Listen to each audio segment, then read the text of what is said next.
Okay.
Hello, everyone. Good evening.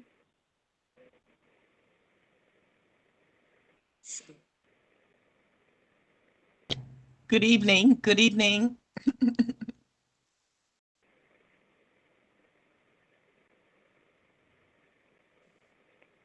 Good evening, everyone. Can everyone?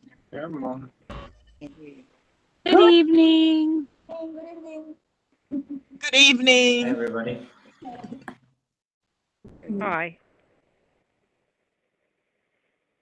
I have to.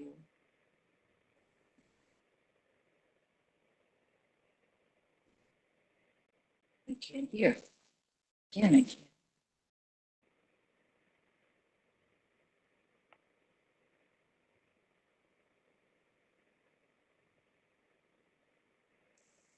I can't.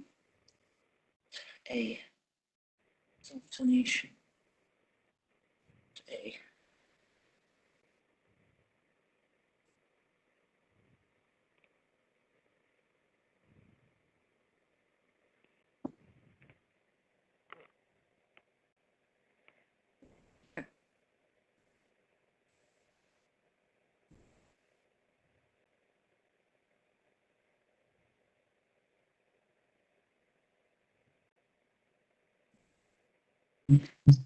And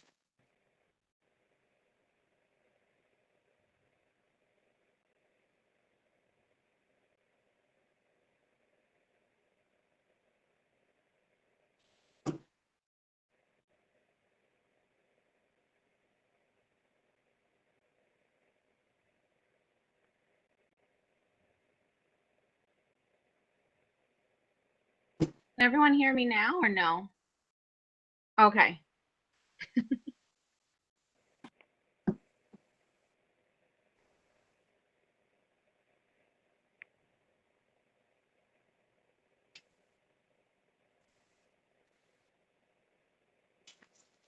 Christian, it doesn't seem like we have a lot of members on yet. Am I correct? Okay. Yeah, I mean it's not too bad. I mean I'm counting at least 10, maybe 15 so far. Good evening, everybody, by the way. Sorry about that. Good evening. Oh, long time no see. Wow. Alex, Marcello, what's going on, guys? Yeah, no, Marilena, we have a really good turnout. Yeah, Okay. we have a good decent amount of members. Okay, great. So we'll start in like a minute or two.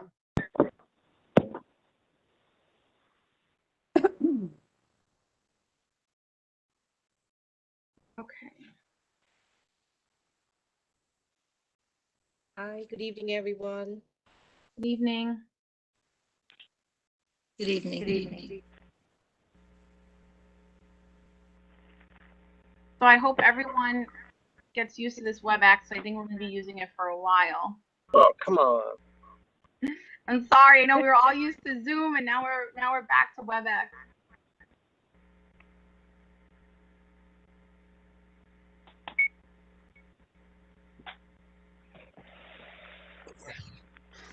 Violetta, can you hear me? Yes, we can hear you, Lucy.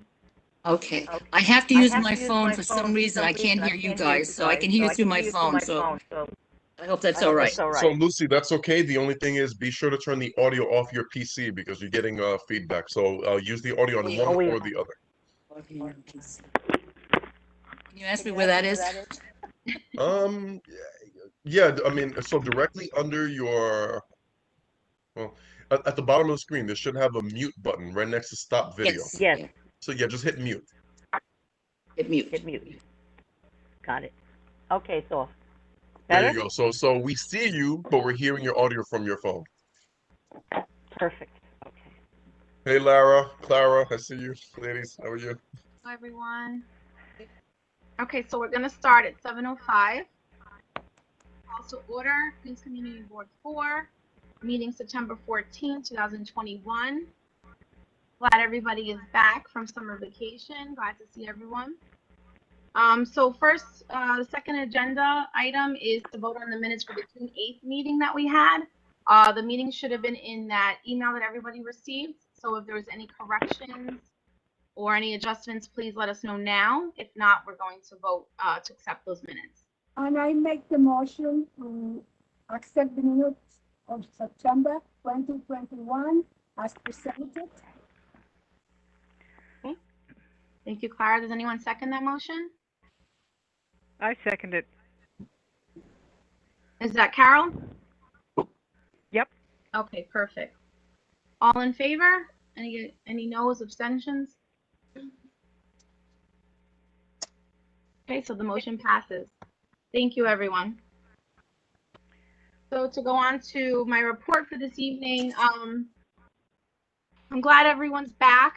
Hope everyone's healthy and safe and everyone had a nice summer. I know everyone kind of needed it. It's been a rough few years.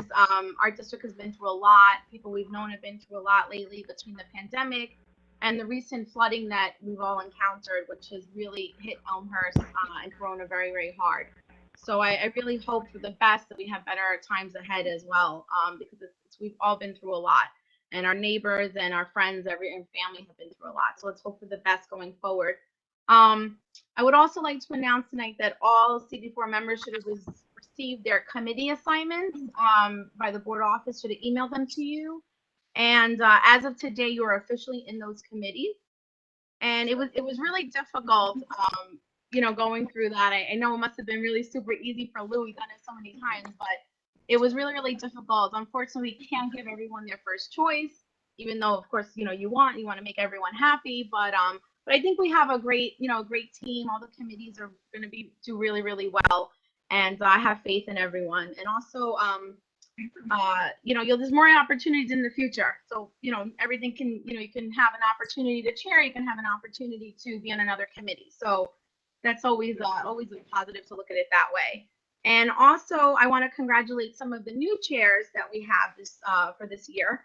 I'm going to announce them now. Michelle Dunstan for Consumer Affairs, Carol Machuski for Environmental, Ashley Reed for Parks, and Clara Salas for Health.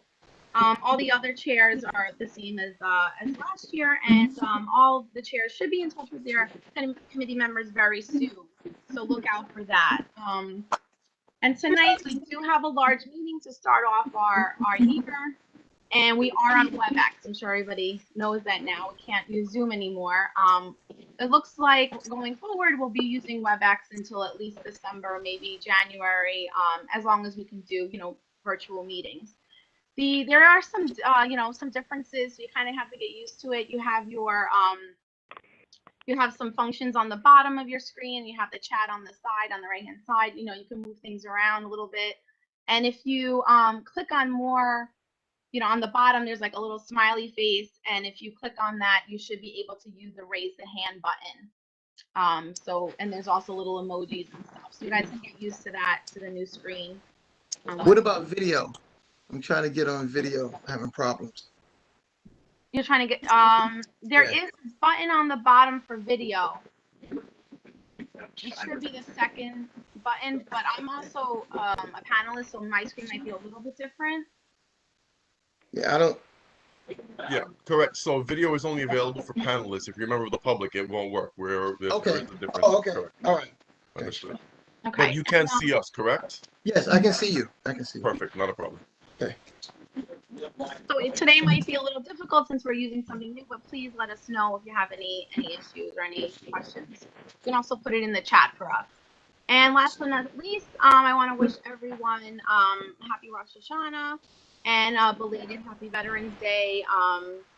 And also to remember the 20th anniversary of 9/11 that just passed, and we remember all those who served and sacrificed. And I hope everyone has a wonderful school year ahead. That is the end of my report, and Christian, take it over. Yeah. So thanks, Marilyn. I'm actually gonna have to pull the card on this one. I don't have much to report. Marilyn and I always discuss in advance of the meeting what we're going to be reporting on, and I told her to give her the floor. So I'd much rather report throughout the night.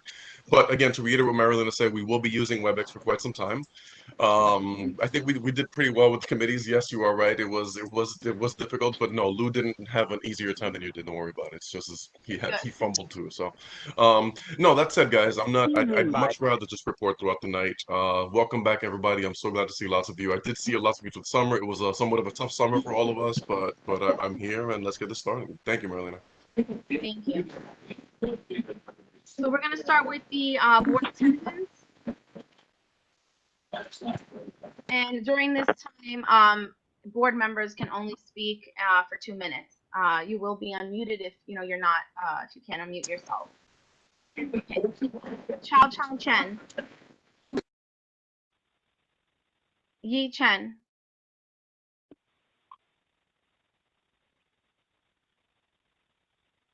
I guess he's not here. Okay. Linda Corral. Here, no comment, thank you.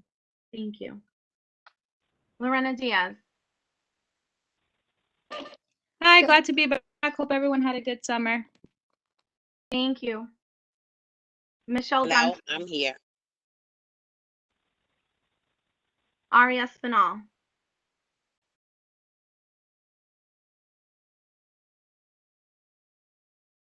Okay.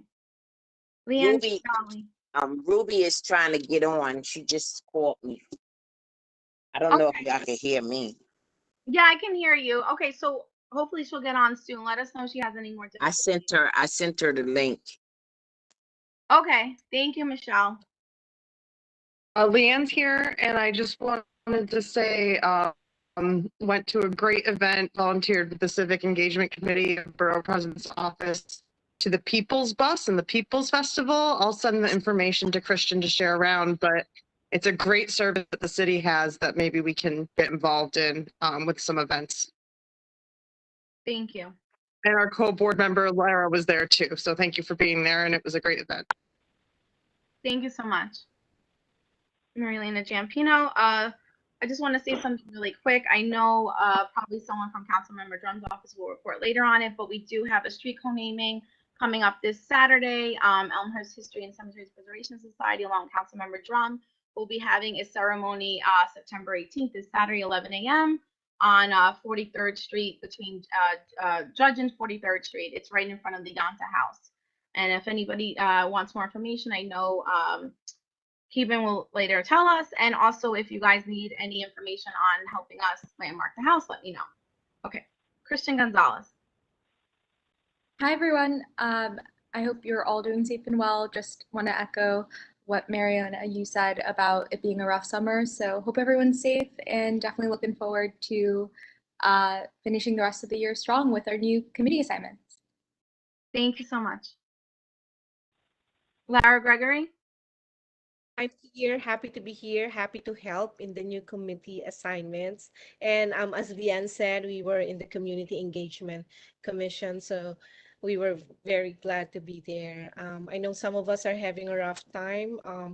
I'm sending you positive vibes and prayers. Take care.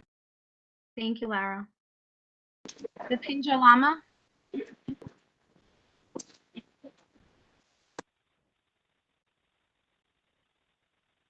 Okay. Vincent Marcella. Can you hear me? Yes, we can. Happy to see everybody. It's good to see faces again, and just wish everybody good vibes, and again, great to see everybody. God bless. Thank you. Thank you, Vinny. James Lisa.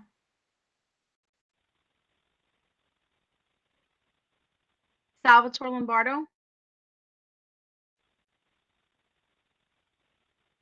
Carol Machuski.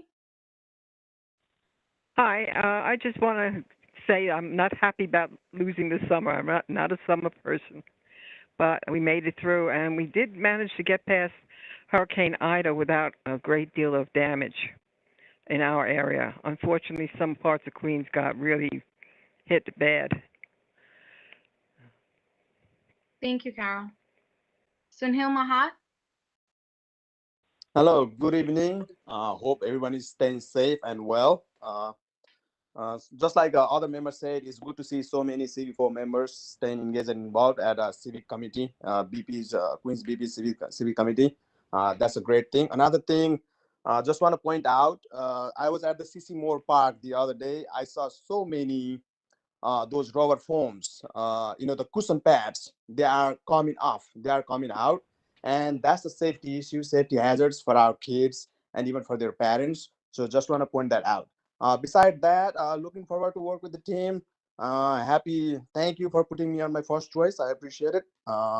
With that, I'm here. Thank you, Sunil. Patricia Martin.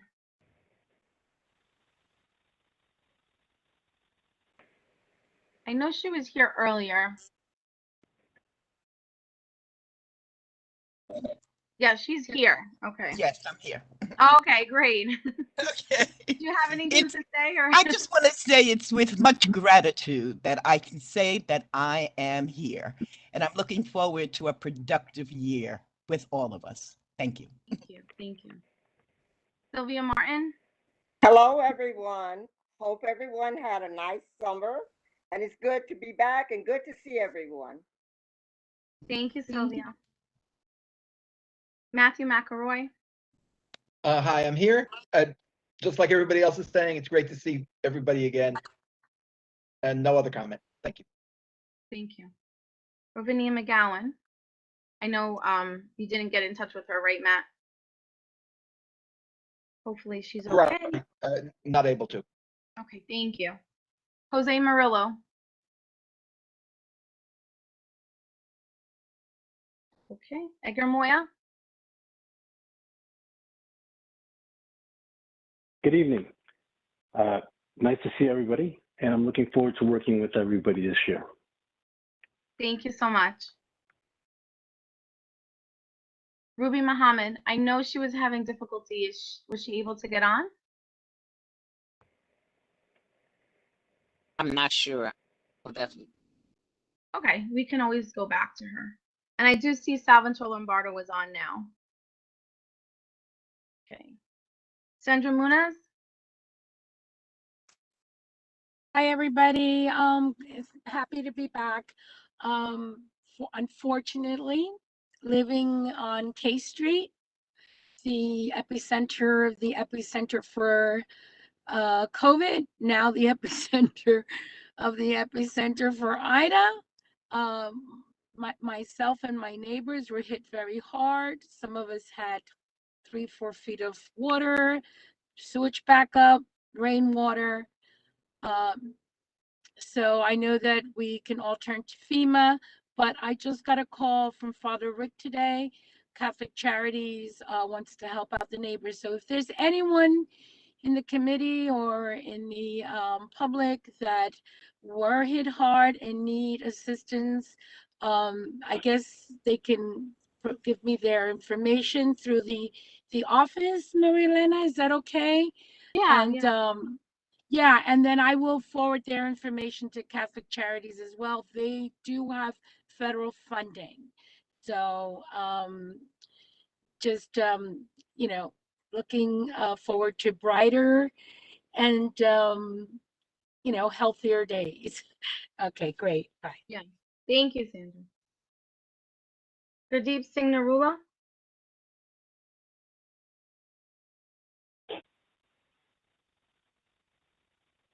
Don't think he's here.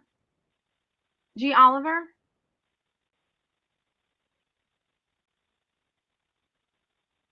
I'm here.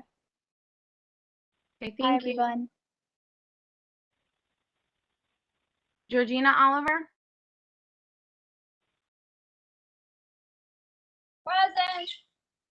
Okay, thank you, Georgina. Shrima Pandey. Maria Elena, can I just say one thing? I'm sorry, I forgot. I wanted to just say one thing. It's Sandy Munoz. I'm sorry, I know it's so out of turn, but I just want to say Grace Meng also came to K Street, came to Elmhurst also offering assistance. So I'm sure that her people will be giving a report on that, but I didn't want to forget to mention that she also, you know, came around to help the community. Okay. No, thank you. Thank you for sharing that. I think it'd be a good thing once we get, you know, the meeting wrapped up tonight, tomorrow, or whenever. Oh, maybe not tomorrow, but Christina can do like our recap email and include all these things as well. Okay, Shrima I'm sorry, I skipped Alexandra Owens. Here. Perfect. Shrima Pandey. Hi, I'm here. Thank you. Thank you. Guru Panthi.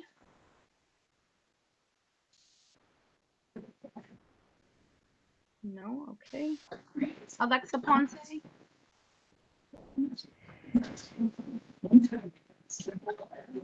Oh, okay. Steve Partini. Hi, good evening. I'm here. Hello, everyone, and thank you for hosting. Thank you. Brian Ramirez.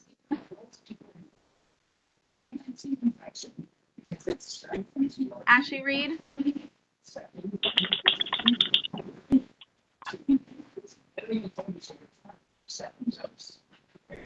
I know Ashley's here, but Yeah, she's there. She might have just stepped away. okay. Oscar Rios. I'm here. Good evening, guys. I love this WebEx thing, but I really want us to see each other again, like we in person. So hopefully next year. But you know, thank you guys. Thank you, Oscar. Christian Romero.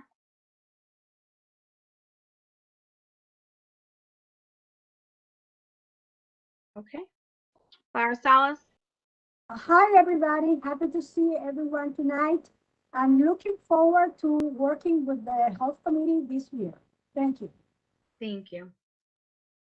Lucy Shalero.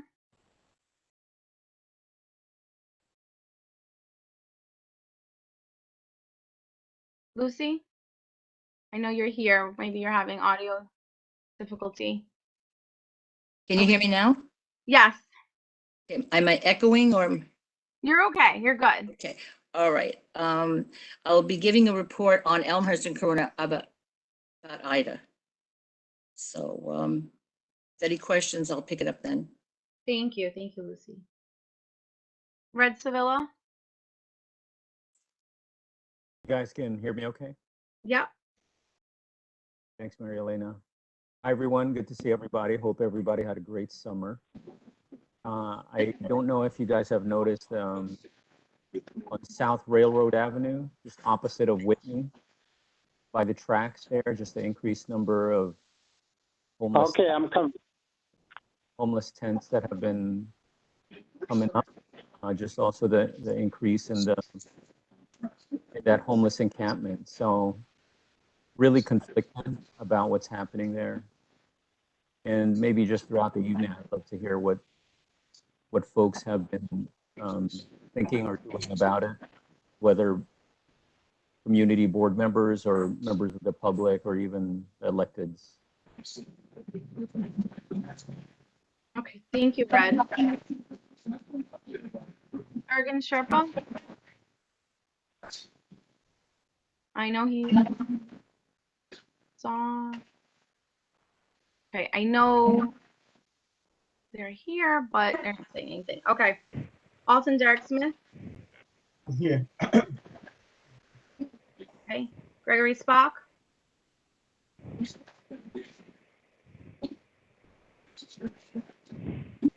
Jawan Tariq?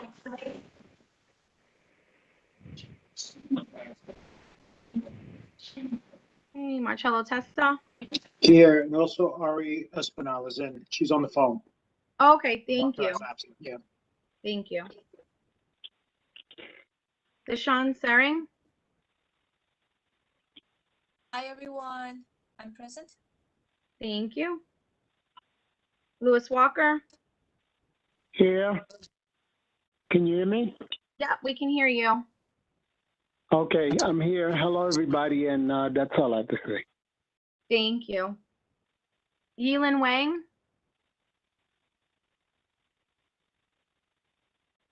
Okay. Minwen Yang? Good evening, everyone. This is Minwen. I want to express I really feel sorry for people who lost their house, their cars, or even their lives in the Hurricane Ida. And as far as I know, the help center located in the Sunnyside is closed already because. Hi, this is Organ Sherpa. I just said yes, but I think I'm muted. Okay. No, I got you. I got you as present. Oh, okay. Do you Thank have you. anything to say, or you're okay? I'm good. Thank you so Okay, much. thank you. And Minwen, were you finished with your statement? Okay. And last, May Yu. Okay. So we have a quorum. I was muted. Oh, okay. Do you have anything else to say? I just want to add that I know FEMA opened a new help center in Queens College located in the Student Union building. But if you want to go, anyone who need help, expecting the long wait because a lot of people are there. Thank you. Thank you. Thank you, Minwen. And last call, May Yu. Is she here or no? I don't think so. Okay. So we have a quorum. We're going to move forward. Thank you, everyone. If anyone else comes in through the evening or is on the phone, please let Christina know in the office. Okay. Now we're gonna. I'm just saying, can somebody email Ruby the link, because I can't do it because I'm on my phone and she's asking to come in, but. Okay. Okay. All right. Thank you. Thank you, Michelle. Okay, so now we're going to be moving on to report from elected officials. Senator Charles E. Schumer. Senator Kristen Gillibrand. Congresswoman Grace Meng.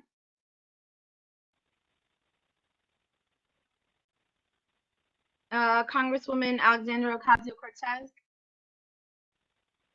Yeah, someone's here from there. Give me 1 second.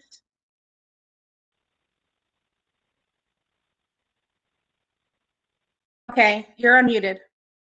Hi, everyone. This is Michelle Hernandez of the Office of Congresswoman Ocasio-Cortez. My colleague Nipa Ruiz is also with us.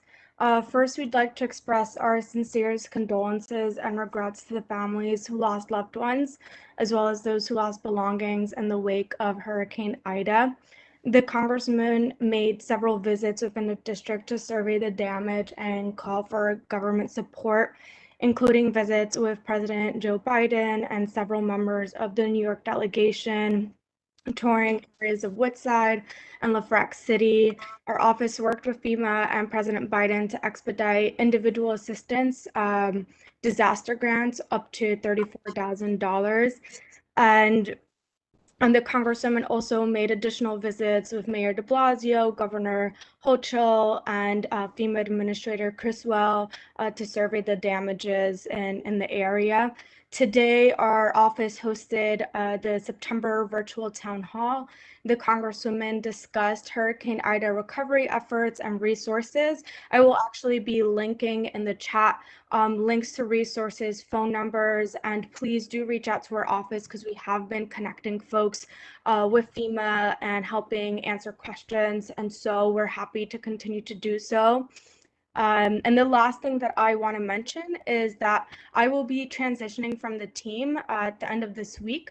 So my colleague Nipa Royce, who is here, as I mentioned, will be attending future CB4 meetings, and I will share Nipa's email address in the chat box so you can feel free to reach out to her moving forward. It's been a pleasure working with you all, and please keep an eye out for the chat box with all the resources that were mentioned earlier. Thank you. Thank you. New York Assemblyman Brian Barnwell. Assemblywoman Jessica Gonzalez Rojas.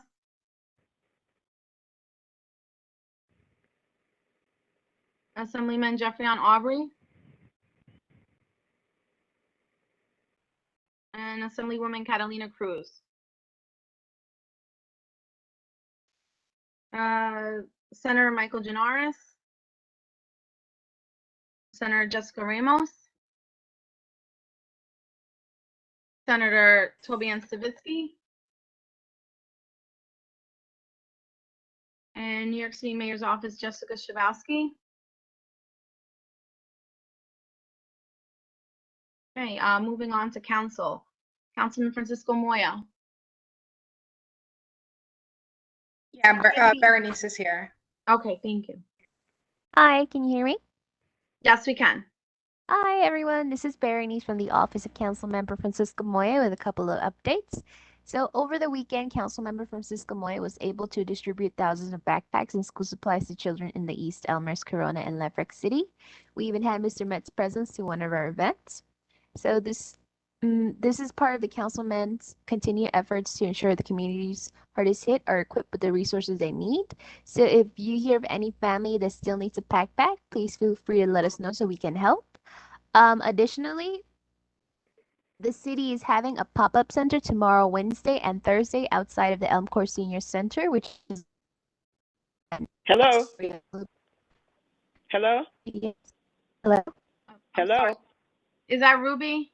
Yes, it's Ruby. Okay, Ruby, I got you counted. All right. There's a problem getting on this computer. Okay, all right. Thank you though. I will count you here. Thank you.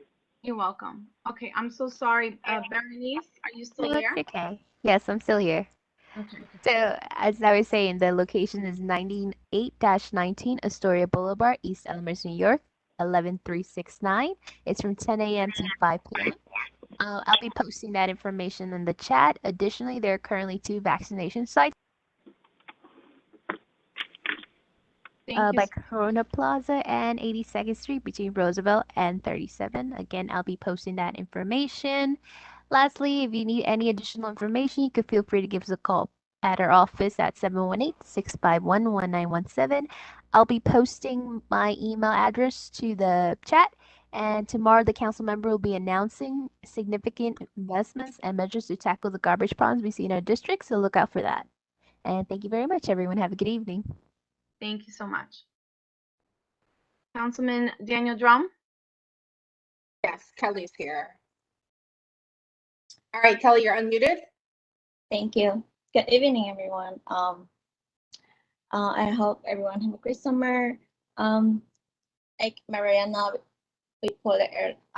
mentioned earlier that our office is having an upcoming street co-naming for the Janta Polish Heroes House. It will be on this coming Saturday from 10 a.m. to 12 p.m. The location is on 43rd Avenue and George Street. There's a Eventbrite link that you can go to and register for the event. So I will post that on the chat later. We also sent the flyer to the CB4. So I think Christian and other staff will share around later. Also, our office continue to provide legal services monthly. We have two sections for general issues like housing and other like civil issues. It will be twice a month on a Thursday, and then once a month for immigrations. It will be on a Wednesday. So if you know anyone needs a appointment or anything, just call our office, and I'll also post our office phone number on the chat. That's all I have. Thank you. Thank you, Kelly. Queensborough President Donovan Richards. Yes, Kat is here. Give me 1 second. Hi, Kat, you're unmuted. Hi, all. I'm calling from the field. We're serving some hot meals out here. So if you don't mind, I'll just listen. Hi, good evening, everyone. Thank you. Queens District Attorney Melinda Katz. Yes, there's someone here from there. Hi, Michelle? everyone. Yes. My name is Michelle Munoz. I wanted to introduce myself. It's nice to see everyone. I'm not new to CB4, other than in my role. I was working with Senator Ramos, but I am now working for DA Katz in her Community Partnerships Bureau. And I will be continuing to represent CB3 and 4. I don't have anything in particular to report, but I did want to share the contact information for community partnerships. If there are ever any public safety concerns you'd like to bring to the DA's attention, or any events in which you would like her or presence, you can reach out to us at 718-286-6400. My personal email is mamunoz@queensda.org. I'll also be putting it in the chat. Thank you. Thank you so much. New York City Comptroller Scott Stringer. Yes, James is here. Hi, everyone. It's James Mongeluso here from New York City. James, we can't hear you. Can you hear me better now? Yes. Okay. Hi, everyone. It's James Mongeluso from the Office of New York City Comptroller Scott Stringer. I have a few announcements. First off, I want to mention that our office has created the Back to School Guide for 2021. I'm going to put that into the chat now. It's an online resource guide with many links in it that give you information about different DOE resources. So if any parents are having issues, please show them that. I hope it helps. We currently have it in, right now we just have it in English and Spanish. Oh, and I see, I just sent it to the host as opposed to host. All right, let me send it again to host and presenters. Or you could just send it to everyone. It's not giving me the option to send. Okay. Okay. All panelists, that's the equivalent of everyone, right? All attendees, you see that one? Maybe I don't have the right to do that. Okay, well, we'll just send it to someone in the office and we'll get it to everyone. We do the recap. Okay, wait, I've just been granted the permission. Okay. You know, whoever's overseeing things. So I'll send it out again so everyone who's not a panelist can see it. Okay. Thank you so much, James. Okay, so then also there's a lot of problems with I know a lot of people have called our office about filing a claim against the city related to Hurricane Ida. So I just want to give some brief information about that. The reason that that our office has its claims unit, or its Bureau of Law and Adjustment, is to help settle claims when the city is found to be negligent. Now, in most of the time when we have a storm that's unprecedented, such as the one that occurred with Hurricane Ida, where we had a volume of rainfall on the city that has never happened in the recorded history of tallying rain volume. This is sort of seen as a freak occurrence, and therefore, just because there's flooding, it doesn't mean that the city was negligent in preventing it just because of the sheer volume of the rain. That being said, everyone has the right to file a claim, and if anyone wishes to file a claim for damages, they are free to do so. I'm going to give the links to file a claim online if anyone needs to do that, or if anyone wants to do it by mail or in person. You also have that option as well. But again, I can't tell you whether or not you are going to be awarded money, or if your claim's going to be founded and you're going to get some money. I'm not a claims adjuster. I'm not a lawyer, but what I can say again is that these claims are really for trying to prove that the city was negligent.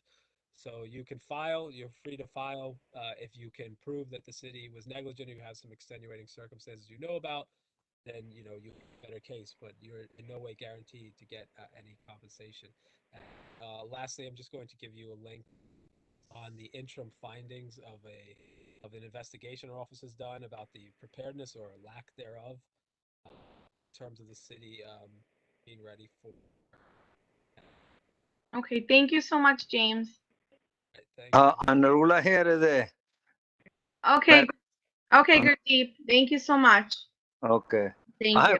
He was giving the number of the people that file the claim. He has any number? He can give Yeah, us number. he's gonna put it in the chat.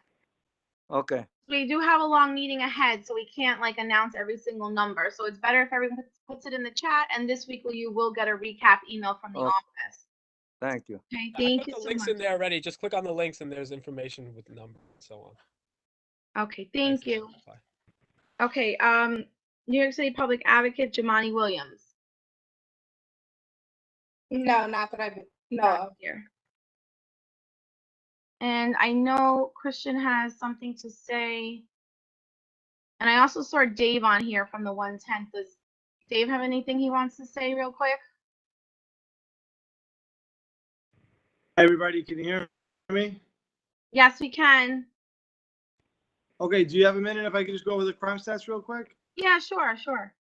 Hi, everybody. Just really quick, in the 110 precinct, we're experiencing right now for the 28-day period a 12% increase in crime. The major crimes that we're spiking in is felony assaults, grand larcenies, and grand larcenies of autos. So just a couple quick tips for you.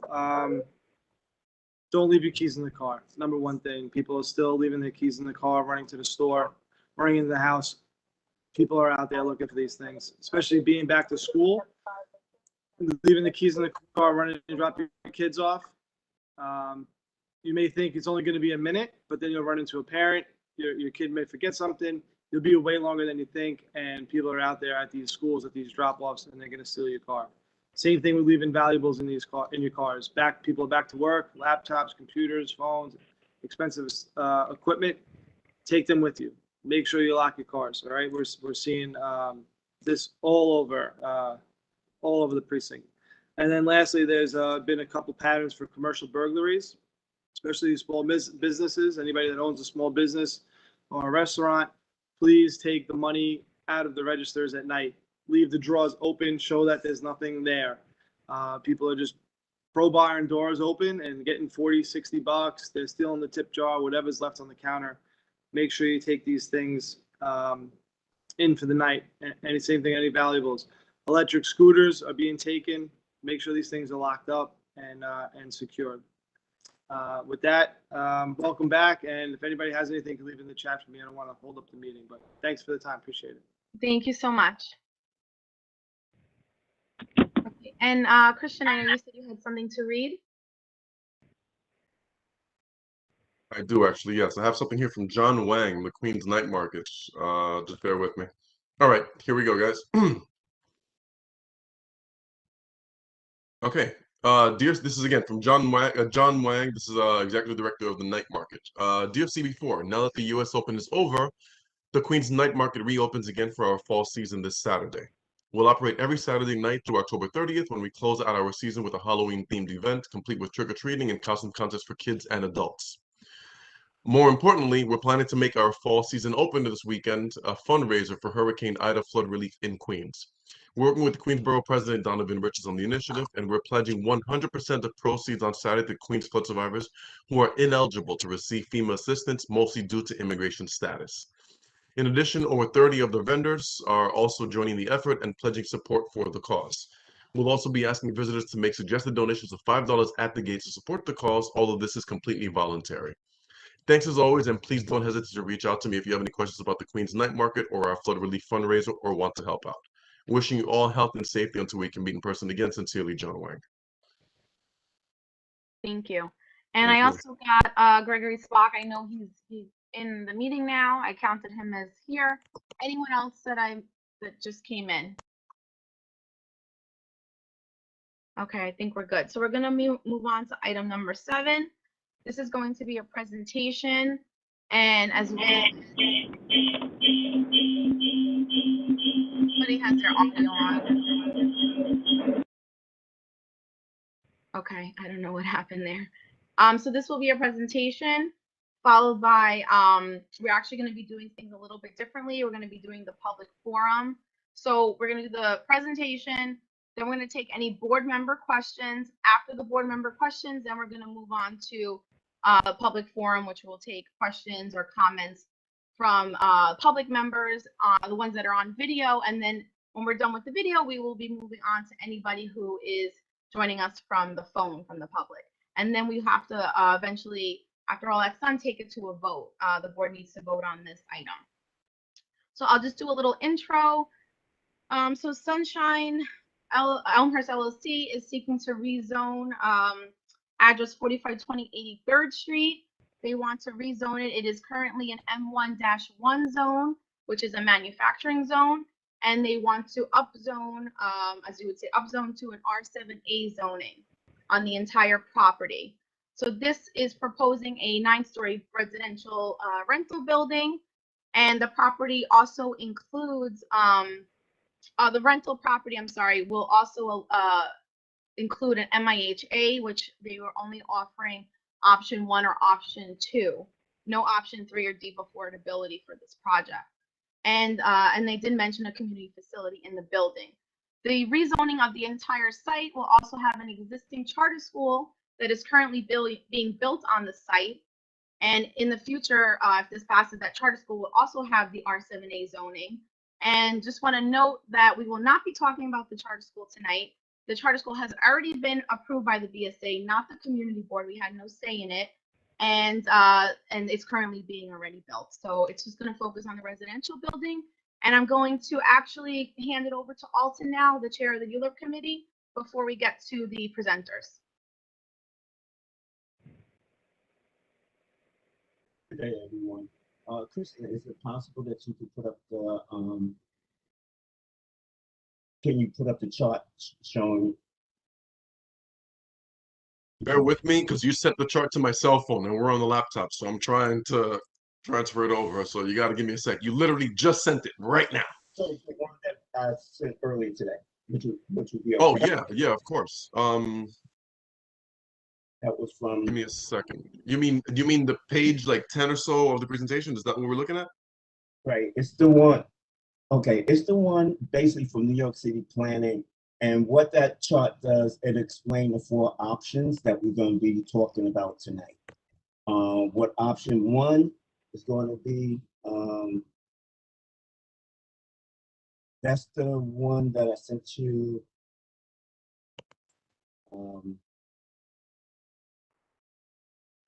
That's the one. I know we've been sending a lot of stuff back and forth.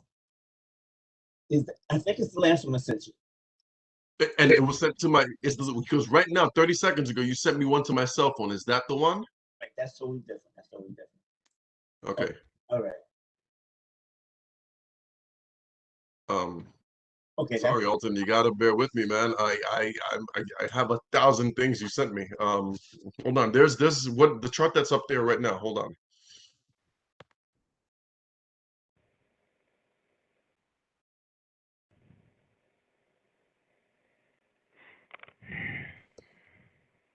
Well, I mean, don't let me hold up the meeting. Keep going. I gotta find it. That's good enough.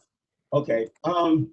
Basically, in 2016, the community board was presented with a zoning amendment. That zoning amendment was MIH, mandatory inclusionary housing. What that does, it mandates, it requires to private owners upon rezoning that they must participate in the affordability program. Now, this affordability programs give us basically 4 options. The first option is 25% at 60% of the AMI. The second option is at 30% of the MI. And then the 3 and 4th is something that the owner can offer is deep affordability. It's something that we could bring in the Councilmember Danny Drum, and the MIH also provides the owner with a bonus. So what it does, it says, okay, owner, developer, you will help provide the community with affordable housing. In exchange, we're going to give you bonus X amount of space. And that space will be worth X amount of dollars. And so the presentation that we're going to see today is the presentation explaining how the developer is using the MIH, among other things. So that concludes the introduction. Thank you, Alton.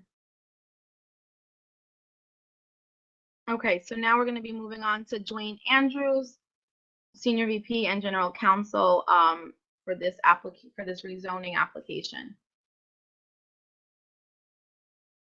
Good evening, everyone. Thank you for taking the time to listen to the presentation by me and my colleagues. Christian, if you're in charge of this, I need Richard Lobel to be part of the presenting team or panelist.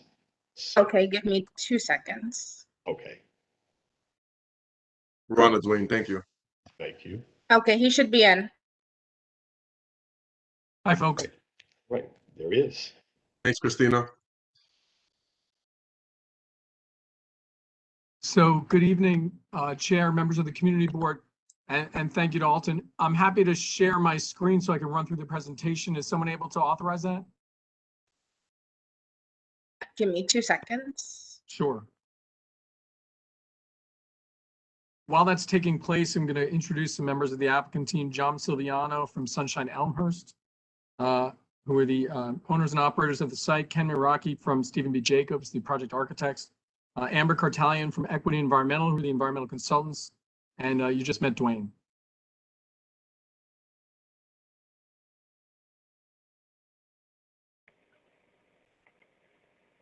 So it's not the one I wanted. That's the MIH options. We'll go with this. So are you able to see the rendering on the screen? Yes, it's just okay. We see it now. Okay. Good evening. Once again, Richard Lobel from Sheldon Lobel PC. We're here tonight to discuss the 4520 83rd Street zoning map and text amendment. I'm going to run through the presentation fairly quickly. Ken is able to discuss with more particularity the architectural plans. I know that the community board has a crowded schedule tonight, so we'll just run through this as we did in land use, and then we're happy to answer any specific questions.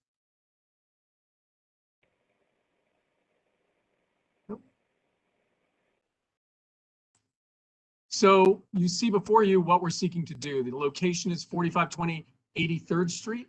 The project area is roughly 44,000 square feet. And so the rezoning here would zone the underlying district from an M11 to an R7A. And frankly and simply, an M11 district allows commercial and manufacturing uses only, and an R7A district allows residential uses only. So in addition to that, and in addition to mapping an MIH district, which we can also talk about, which mandates affordability here, the project would allow for this new 9-story plus cellar, 141,000 square foot building, which would have roughly 163 units. This is substantially similar to the building directly to the north of that at Elmhurst Plaza. And this would allow for this, both the residential use, as well as to allow for this school next door, which while now it is subject to a special permit, would now be available as of right. This is considered to be a benefit to the school because to the extent that they want to make any changes to their building plan, they wouldn't have to go back to BSA. They'd be able to go to DOB and file that. So it's considered to be better and more compatible with the community facility use. You can see before you the zoning map. What can we notice about the zoning map here? Well, you can see that the area right now, which is in bold and is sought to be rezoned, is an R7A. Around the entirety of this area is residential zoning districts. You have R7A and R7B to the north, R6B and R6 to the south. So this is really kind of an island of M1 within this district. To go to the land use map, you can see that purple area. That indicates a manufacturing use. So right now, on the eastern portion of that site, we've got the school, which is being built. And on the western portion, we still have this underlying M11. And what's wrong with that is that it's a use that's not really compatible with the residential uses around it and the community facility uses around it. So when we rezone here, what we do is we take away the ability to do what would amount to be a 44,000 square foot manufacturing building. In the event that this wasn't rezoned, if somebody wanted to go to the Department of Buildings and file as of right plans for a 44,000 square foot manufacturing building, they could do so. We don't want to do that. We want to do a residential building which will carry with it the requirement, depending on the option of mandatory inclusionary housing, of 25 to 30% of those units being affordable units permanently. So you can see here, this is simply a copy of the land use map, and you can see the area in black right in the center. It's located on the right. You can see it within the dotted lines. What else you can note from this is that the parcel immediately to the north of us is already zone R7A. So that used to be zone M11. Back in 1989, that was zoned itself to R7A. So this would basically allow for the same zoning, this R7A zoning, on the entirety of the block. What's the difference between that R7A and this R7A? Well, that R7A was instituted in 1989 before the establishment of mandatory inclusionary housing. And we now are subject to that. So the 160, plus or minus units we create, roughly 40 to 50 of those will be permanently affordable at various income levels. And we can talk about AMI's level later. But basically, that's the requirement that would now be carried with the R7A. So again, from a land use perspective, the context of this area merits a residential district right here. And as far as the units that are created, it carries with it that affordability requirement, of which half of those units will go to members of this community board. So, community board 4 right now would carry a preference for half of those affordable units. And you can see now we've got renderings of the school, and actually this is the school actually going up. Again, Renaissance was here at the board for this application, and we were with them. And so right now we're seeking to put this compatible use next door. I think with that, if Ken is able to be promoted, I'm happy to have Ken briefly run through the plans and materials, and then the entire applicant team is happy to answer any questions. Thanks, Richard. Yeah, I'll quickly just summarize the architecture of the proposed building. Richard, I'll just tell you when to flip next. Like Richard said, there's 163 units on 9 floors above grade with a cellar comprising underground parking. On the screen here, you'll see the massing in white of the proposed building. The blue is the school next door. The gray in the back are the existing buildings of Elmhurst Plaza. So our building is fronting 47th Avenue and 82nd Street at the corner. If you go to the next slide. Oh, actually, stay right here real quick. Just real quickly on the mix, because I know there was a lot of questions about that at the committee meeting. The mix right now, we're looking at about 30 studios, 79 one-bedrooms, 38 two-bedrooms, and 16 three-bedrooms in total. And then underneath, depending on the MIH option, we'll show the distribution of those units. So we can return to that later if there are any questions. On the next slide, you'll just see the zoning site plan, just showing how our building kind of fronts at the corner. We're introducing a courtyard, and we have a rear yard requirement in the far southwest corner. Next slide. Just showing a section of our building in relation to the school next door. Next slide. About 90-foot tall building. Here's a rendering just from 47th Avenue at the corner. We're right next to R6B district, which has a transitional requirement. So our building has to step back so that it's not such a large bulk right next to smaller buildings. As you can see here, we're proposing kind of a metal panel system for a facade to kind of tie in with the Elmhurst Plaza buildings. It's also something a lot nicer than like EFIS and stucco that you generally see a lot of these days. We'll have our parking garage entrance and our lobby fronting this street as well. And then next slide.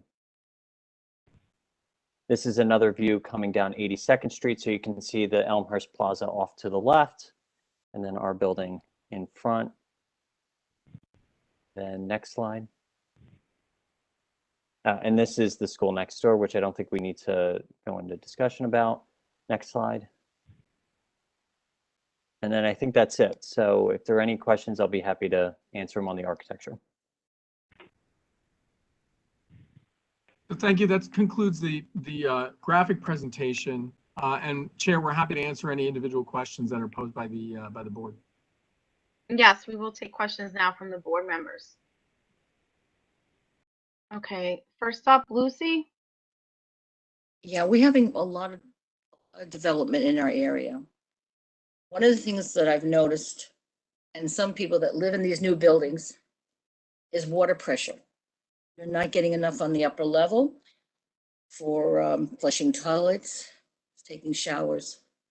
Got this complaint a lot from the hotels along Roosevelt. Have you looked into that? Lucy, thank you for the question. I think for that, I would defer to Ken and maybe John to discuss from the developer side, to just address water pressure and. Sure. And, thanks. I guess I'm trying to understand if the question is about the concern for neighbors next to our building or residents within our Both. Both. So within our building, typically over a certain number of stories, the city water pressure is not going to be adequate. So our building would be equipped with the required pumps and the systems to help kind of make sure there's enough pressure for the upper floors.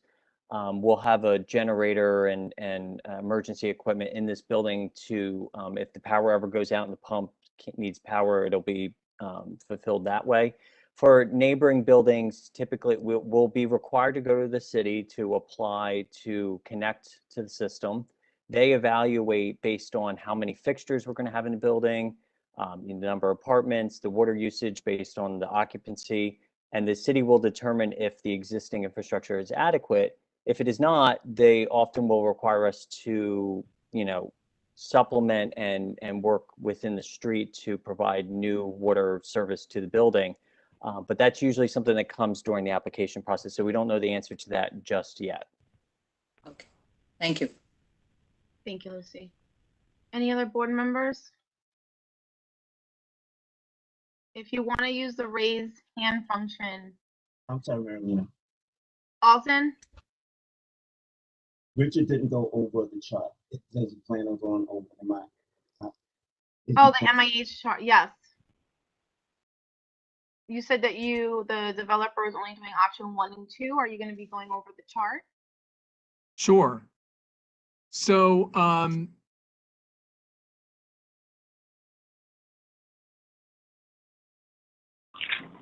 you able to see my screen? It's the same thing as before. Oh, all right, so I've now posted the chart. Let's see.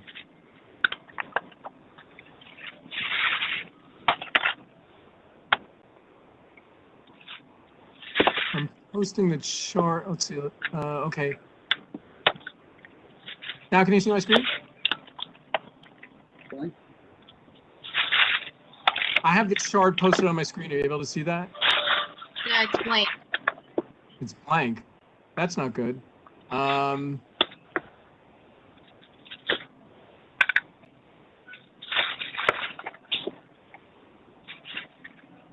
Let's see.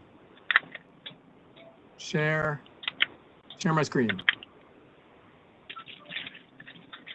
you see it now? It's blank.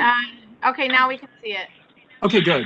So what I've posted is I posted from the city website from the Department of Housing Preservation and Development, a listing of AMIs. So what's that?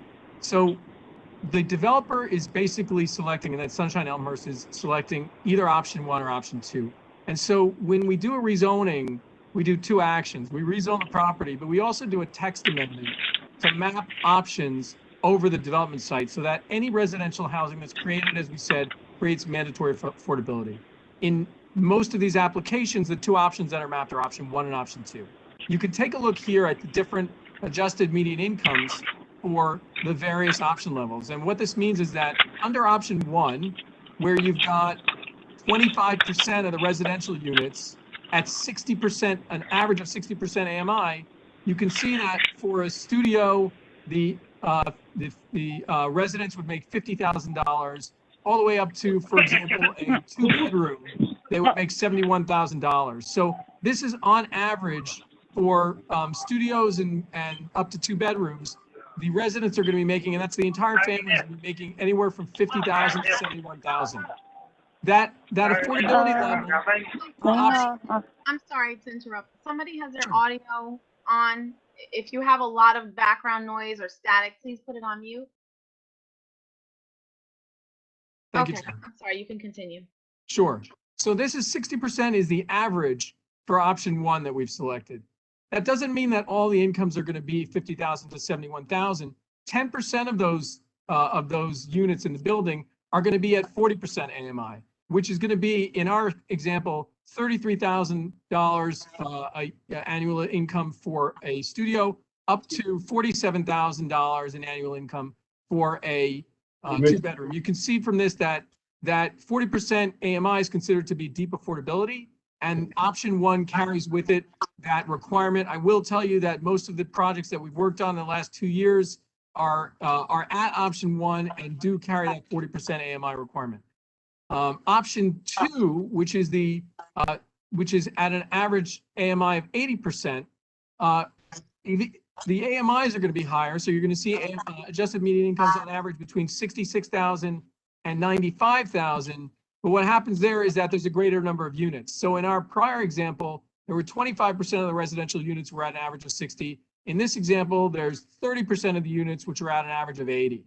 So you do get that same range. There's 3 income bands that are required. But having said that, it's kind of like dependent on the area and whether or not they want to see more units at higher affordability, at higher income levels, or less units at lower income levels. Just to go for a moment to the rents and rental that's charged. As of 2021, you can see this average AMI for studios of $956, going up to 2 bedrooms for $1,400. And again, in the option 1, you get rents of $598 for studios, up to $900 for 2 bedrooms. So you can see it kind of corresponds with the prior chart, but you do get that nice deep affordability. And so those are the options we're mapping. I will tell you, because I know there was conversation around option 3, that eventually this is a decision which is made solely by the council member. So the council member looks at the option selected and says, I like this option, I don't like this option. And basically for 15 days has the opportunity to send it to city planning and say, we want you to now just map option X, be that 1, 2, a combination of 1, 2, and 3, what have you. So we are mapping option 1 and 2, but again, we appreciate the community board's comments, and I'm sure that that the council member will appreciate those as well. Okay, thank you, Richard. So we have community board members, Kristen Gonzalez. I'm sorry, Marilena. Yes. The chart that he's looking at, that Richard was looking at, was trying to save him some time. Let's actually go to the chart that shows what's going on in the building. It's in the presentation. It's actually. Oh, sure. It's Understood. Slide. Oh, you have to scroll down. We're going to go to that. Go to your right. Okay. So we're going to go to the chart which demonstrates the units. Scroll down. Scroll down. That's what I got.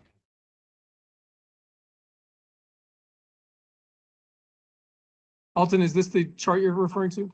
No, it's the, wait a minute, is that your income chart? No, it's on page 9. Okay.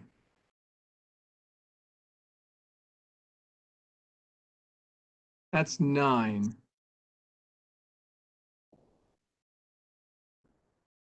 Kristen, he can't find the chart. Remember you took a snapshot? Is it possible you could put it up?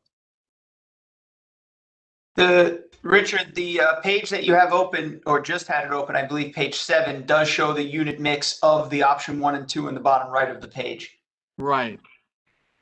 Oh, wait, I got it, guys. How's that? Okay, so this is specific to the unit. The other chart Correct. was just a general chart, but this pertains to the building and what is being offered. So that the community board know exactly what we're looking at. So there's a bonus that MII provides for you. Is that correct?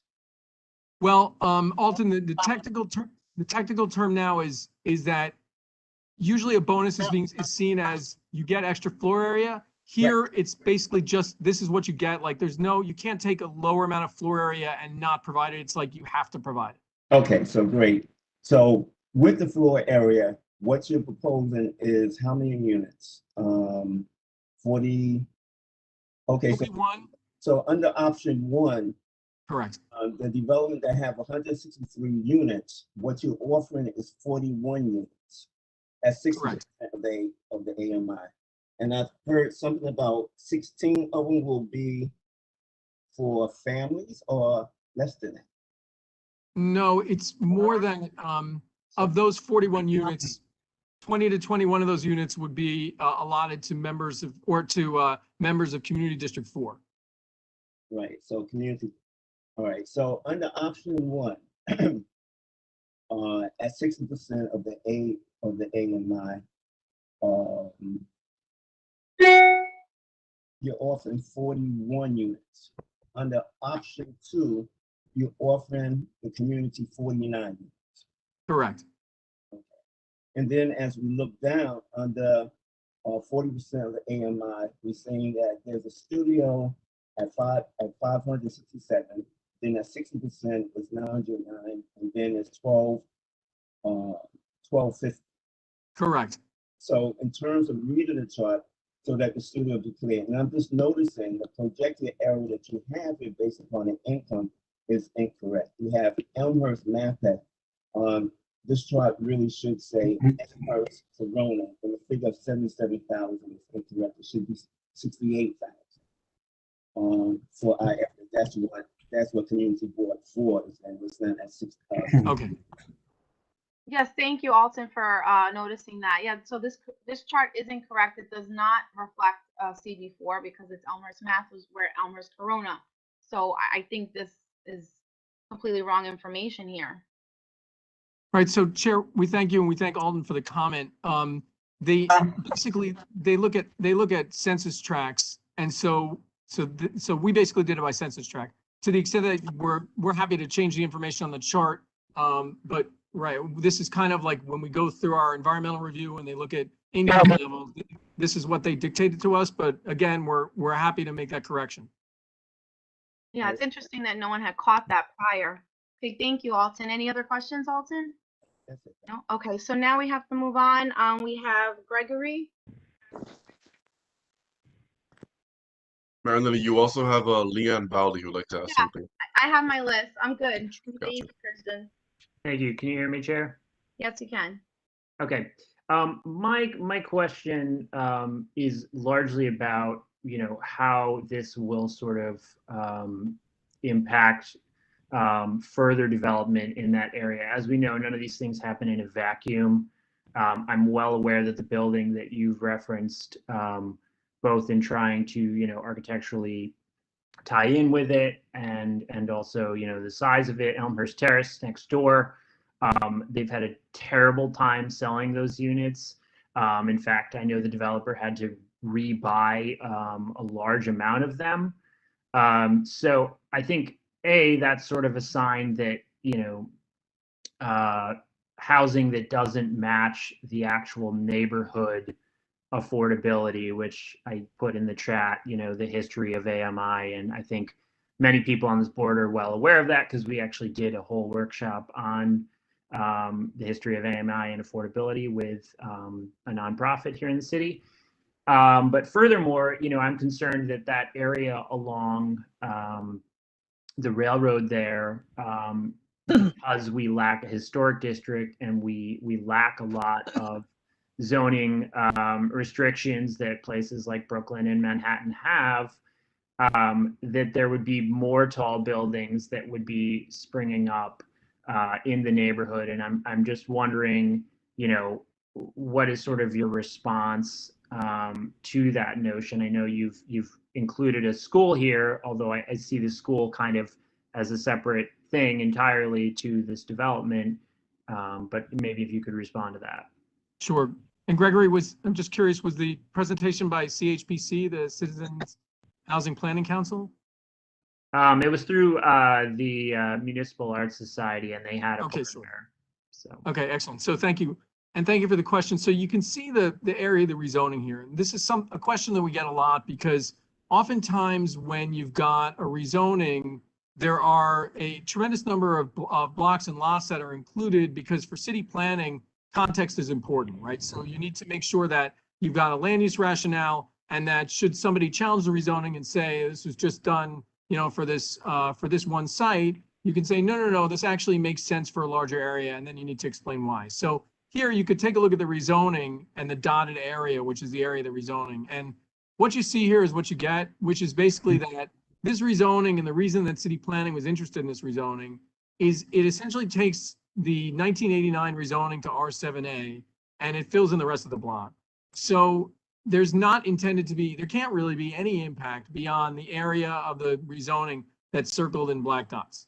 With regards to the school, that school sits on the same zoning lot as the proposed development. So while sometimes you can have like an independent zoning lot, and each development site could get its own, you know, have individual zoning calculations and plans and such, this is not that. These lots are part of a merged zoning lot, so that the 63,000 plus square feet that are allotted to the school right now can't be used for anything else. So in essence, the development of this site is capped at the plans and materials that you've seen in front of you, which is not at an R7A FAR. It's lower than that. It's at a 3.14 or something, which really limits the development. So I guess probably what I'd say is, as far as context is concerned, city planning liked this application at an R7A simply because it infilled the rest of this manufacturing site with an R7A that has been existing on this block for 30 years. And the other thing, of course, which again is a good question, is that there would be no additional development that would be spurred by this, because this is the only site that's including the rezoning. Okay, thank you. Gregory, any other questions? Okay, thank you. And now we have Kristen Gonzalez. Hey, can you hear me? Yes. Thanks, Marilena. So a couple of questions. First, I know we talked a lot about affordable housing, but can you tell me what the average rent would be for non-affordable units for every level: studio, 1 bedroom, 2 bedroom, and 3 bedroom? Sure. I think for that, I would defer to John and Andrew, who I think are also on the phone. Gentlemen, have you explored the rents for the market rate units, and do you have some general idea of what those would be? Hi, this is John speaking. Thank you for the question, Kristen. We would, when we got close to opening the project, we would do a survey from some real estate brokers that are local and get an idea of what average and what market is in the area at that point. And then we would set those tiers of pricing at that point. It's a little tough to do today, and foreseeing a crystal ball what it'll be in 2-3 years from now.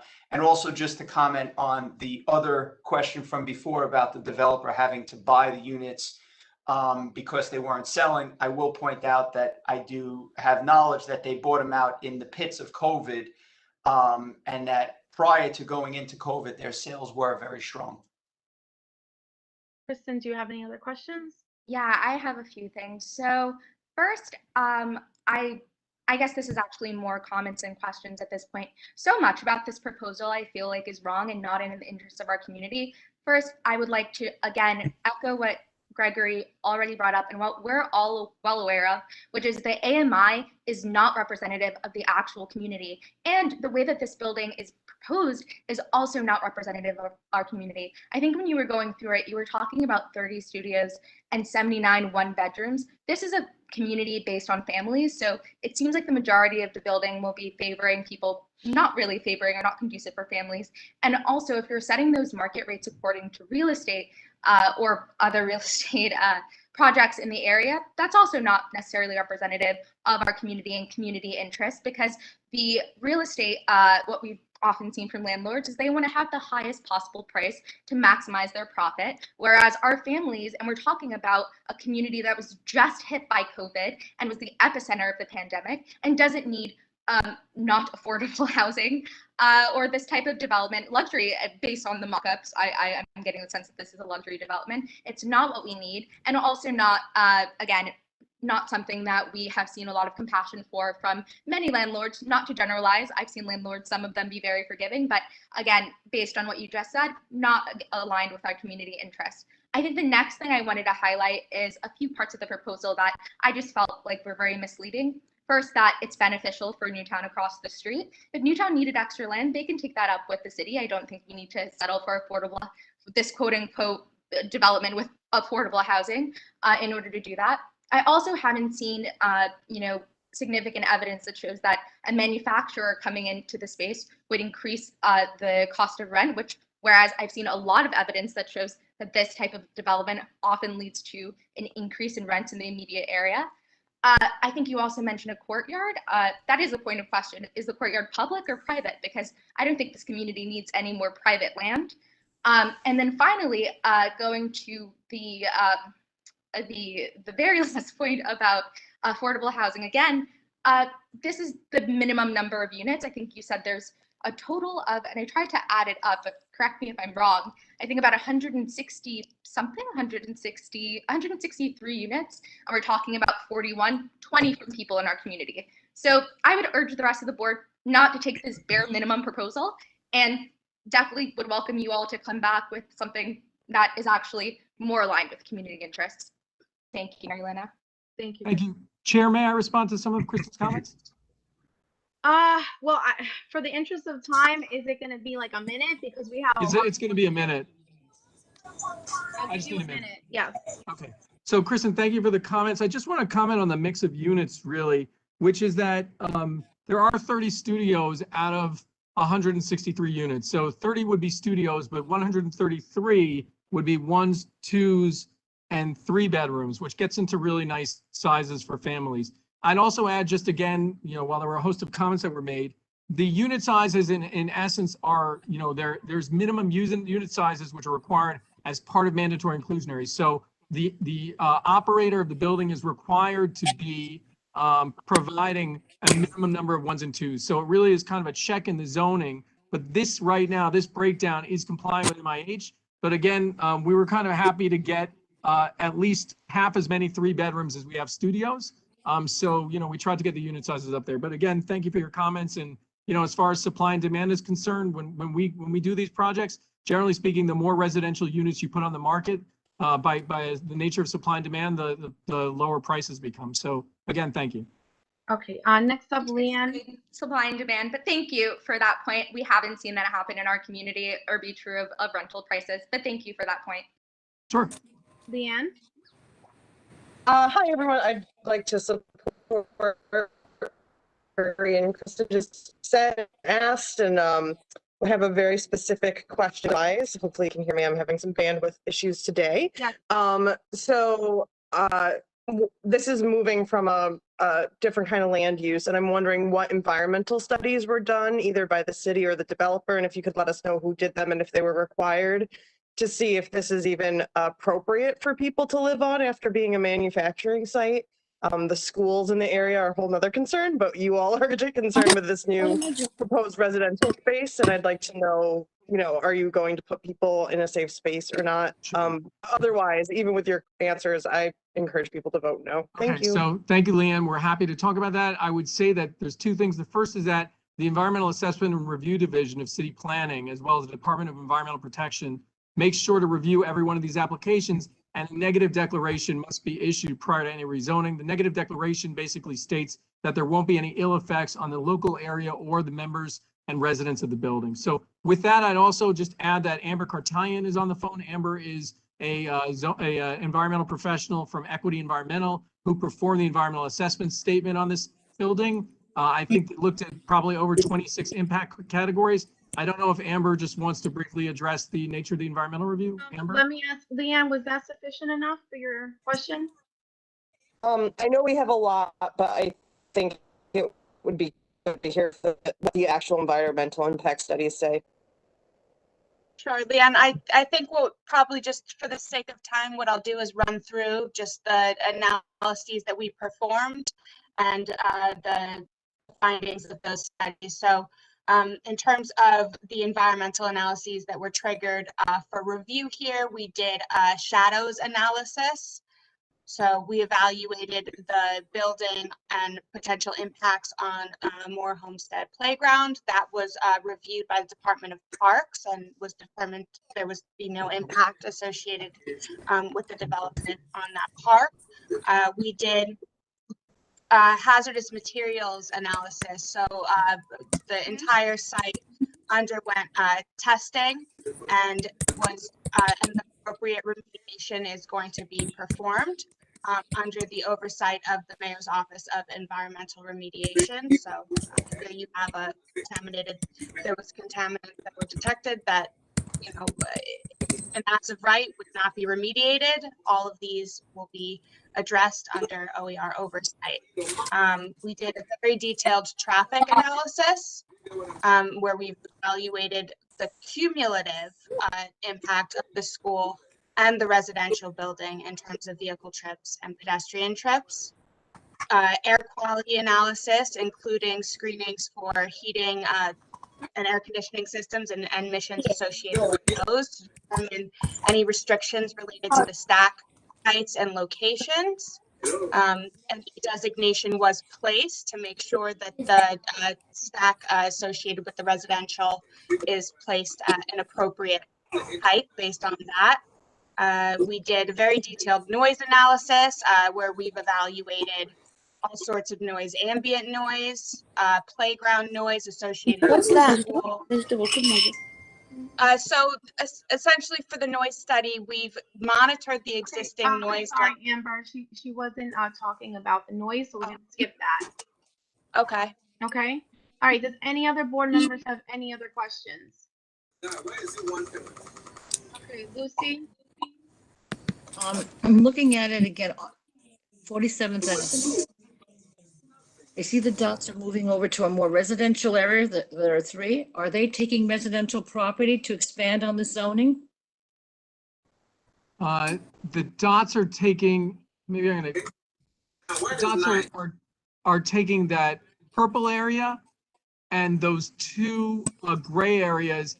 And because city planning wanted us to even out the zoning district, it does take like a small sliver of that 3-story residential building, but that would not be affected. They wouldn't get any substantial development rights from this. So they would, you know, that's already people already residing in there. It's basically just that they wanted the residential to be contiguous with the existing residential. That's why they had us include the 2 manufacturing sites and then these 2 gray sites.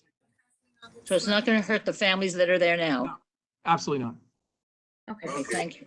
Any of the board member questions? Because I have one myself, but I'm gonna wait until all the board members. Okay. And whoever is not on mute, please mute yourself if you're not speaking. Thank you.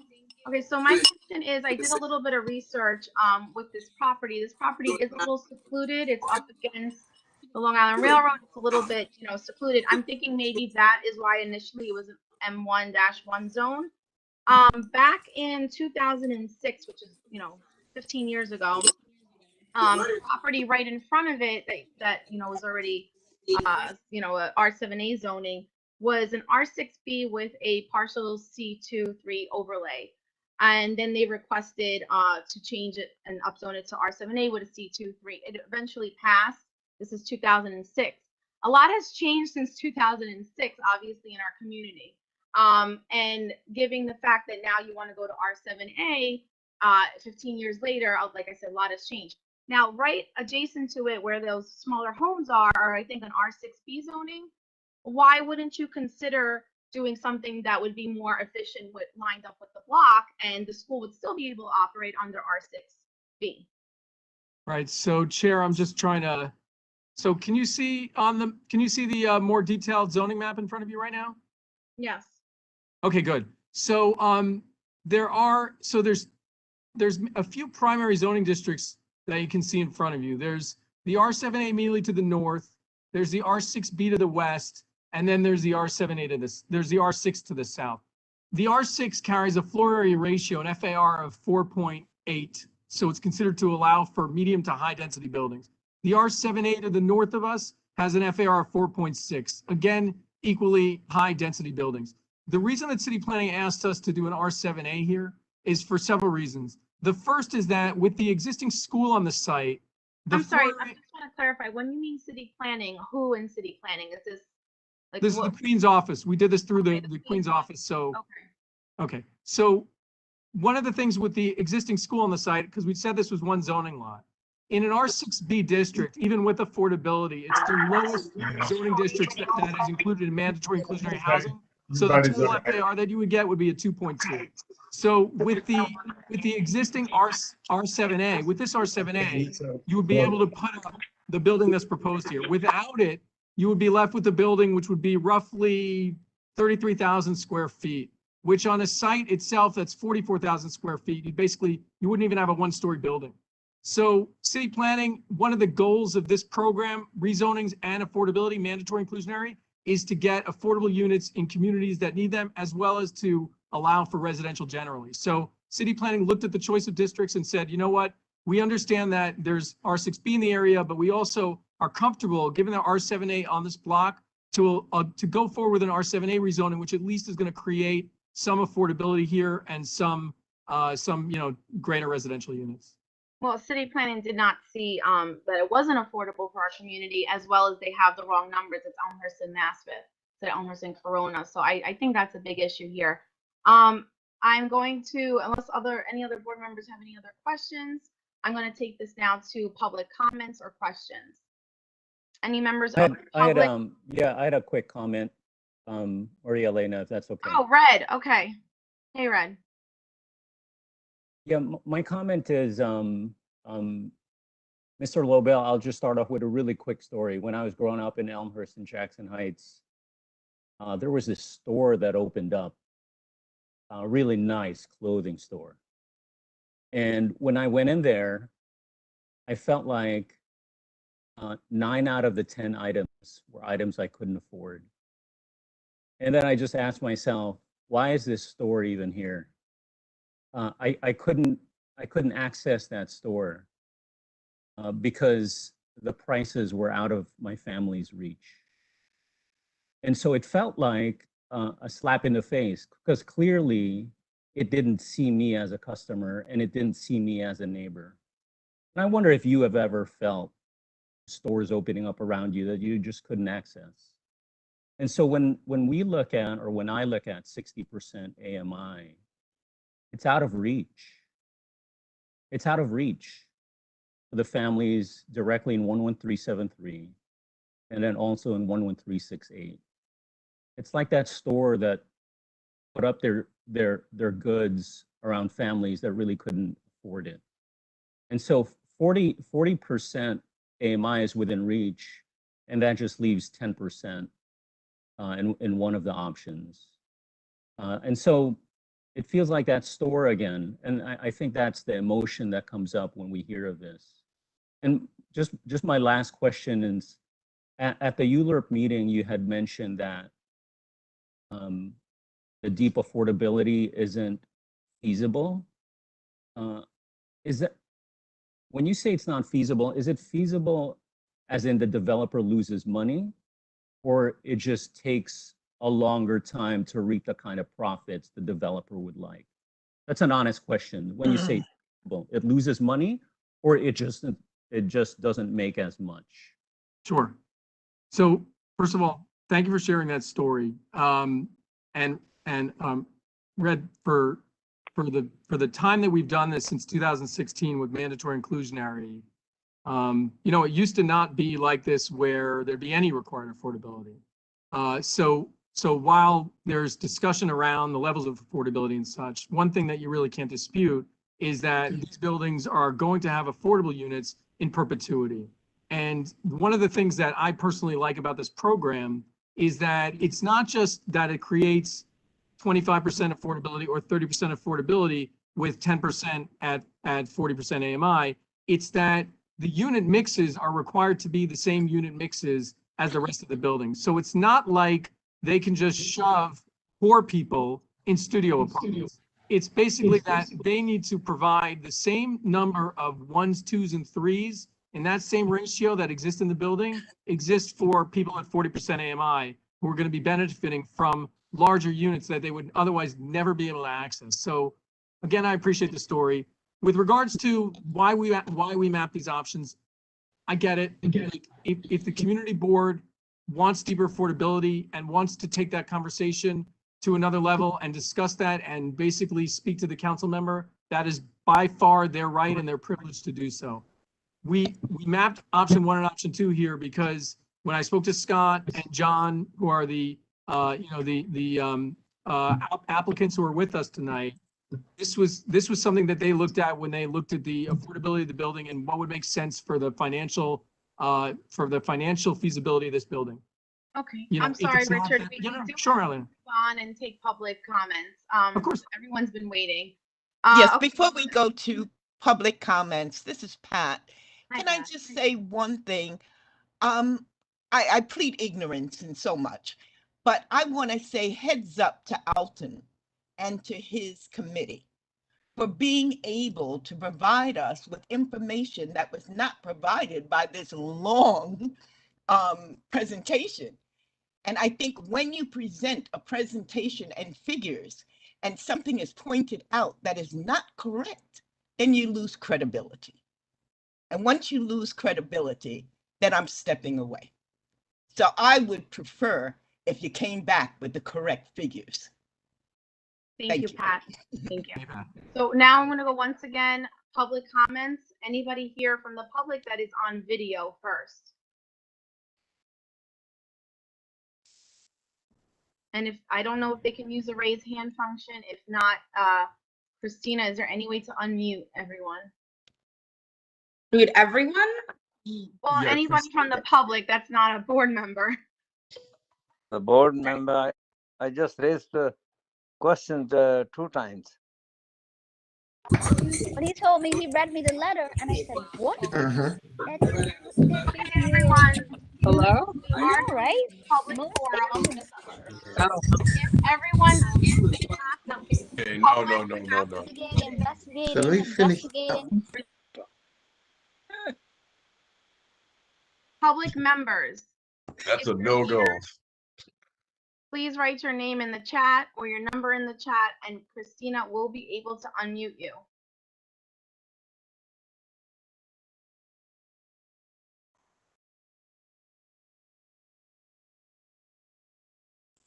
And if no one has anything to say, then we're going to move on to Gurdeep.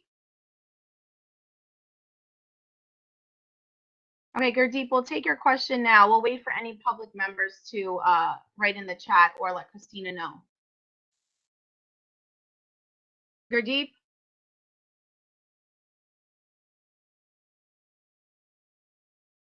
Okay, there's Jennifer from Elmhurst on the line. Can you listen? Hello? Can you listen to me? Okay, Gurdeep, I'm going to take you last. We're doing the public. I'm sorry, we finally got someone. Okay, Jennifer. Okay, I have a question. This one is just like Lucy R. raised, and that area. Hello? We have a Kristen, hold on, public member. Oh, because the reason is that I don't know why is I do not know. So I'm just speaking on my same phone, just like before. I talked to you before. Okay. Okay, Gurdeep, we're going to take Jennifer. She's a public member. We're doing the public now. Okay, Jennifer. Okay. Okay. I just wanted to I'm here from a member of the and resident, time resident here of Elmhurst. My family's been in Elmhurst for over 65 years. I've been seeing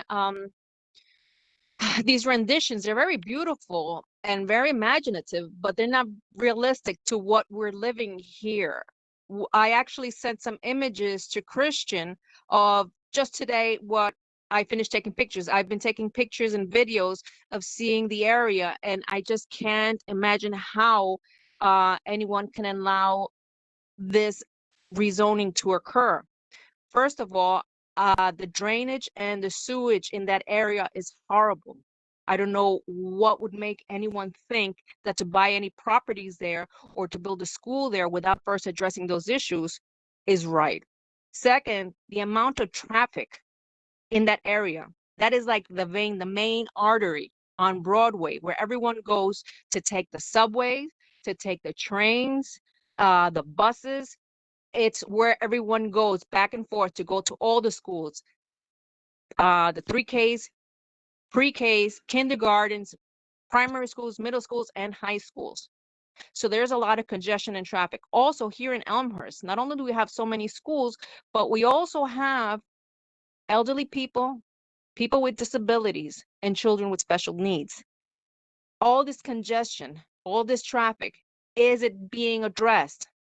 As a former PTA president for PS 89, we were always petitioning to get assistance, to get extra crossing guards, to get more signs, and no, the same thing would come back from the city saying the mortality rate had to increase, meaning someone had to die in order for something to be done. And I don't want that to happen here. Another thing that's also bewildering to me is our infrastructure. We cannot handle it. Nothing has been addressed here in Elmhurst, or I don't think anywhere in the city, for over 100 years. With this IDA, this should be something that should be opening people's eyes up. The pipelines are not able to withstand so much overcrowding, so many people living here, the needs here. So for you to do that in that area, in that building, to make more buildings or apartments, it's insane to me. And you're addressing the issue of that area being safe. That area used to be, for over 100 years, factories. Can you tell me that that area is truly safe without any toxic chemicals or anything in the land, in order for people to reside, families to reside there, or children to assist classes there? Let us not forget what happened at PS7. PS7 was formerly a site of factories that existed there for over 100 years, and we have many cases, and you can look it up. It's public information, with teachers who developed cancers. My own family, who worked when they first came here, worked in those factories there, and many of them developed cancers that does not run in our family. So please don't tell me this. Another issue that's also killing me is you're saying that we should be grateful that before buildings were built without this affordable housing, and that now you're doing it and we should be thankful. No, we're living now. These are the things that we have to deal with, and you're not doing us a favor. You're making money off of us. You have to address the needs of our community here. I am living in a house that used to be just for family, and in each side I used to have members of the community, families who were neighbors, we were friends, we were a tight-knit community. Now I have, in one floor, 3 families squished together in one apartment, living together, trying to make ends meet. And you're telling me you're going to give us affordable housing and that thing that you're building? No, I don't accept it. I've been there. I've seen it. This has happened before with the new buildings on Queens Boulevard, over there on Justice Avenue. This is too much. And I don't think we need more luxury condominiums or anything else that you may say. Okay. But Thank you. I do want more studies to be done, especially next to the railroad, because you're telling me that it's safe to build so close to the railroad. Let me tell you, my house faces the Long Island Railroad. We have walls cracking. All these houses, this whole row of houses, our walls are cracking. The houses are settling too deep, and we have all been hit by Ida and the flooding. So do not tell me that is a safe area. Okay. Thank you, Jennifer. Thank you so much. Any other members of the public? And if not, then you can also submit testimony to the Queens Community Board for office by email, or you can also call as well. Any other members of the public? Can I speak to now? Is because I call you before. Okay, Gurdeep, real quick. Okay, I have 3 questions, which is very important. First of all, okay.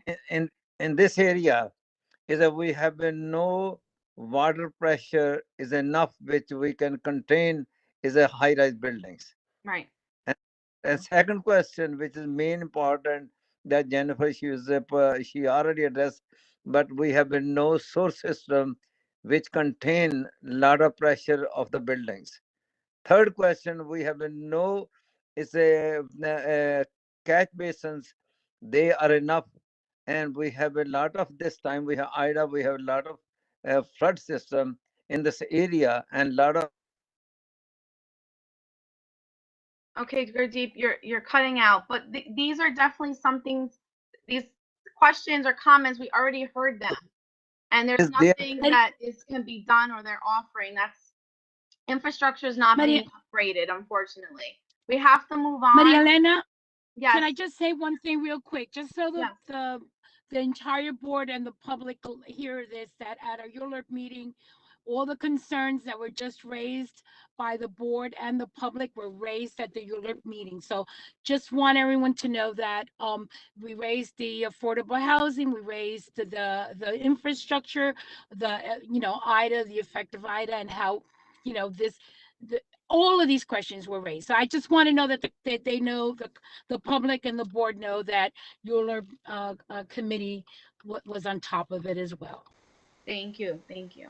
Chair, I'm not sure if you want Amber to just talk about the contamination, because I know that came up. No, we have to move on, unfortunately. If there's Okay. any other information, you can send it to us and we can share it with the board. I also want to add quickly, because we do have to go to a vote now. The community board members have to vote on this. This unfortunately, Elmhurst and Corona, our district has never been contextually rezoned. That is the problem that we have in these, in both communities. We see all this overdevelopment. We see the strain on the infrastructure because other parts of Queens have been contextually rezoned and we haven't. We talk about this a lot in ULERP, and our needs statement every year says the same thing as well. So it's very interesting that city planning, we're telling them that they would prefer an R7A zoning when we're a community that's never been contextually rezoned. So it's very interesting to find out.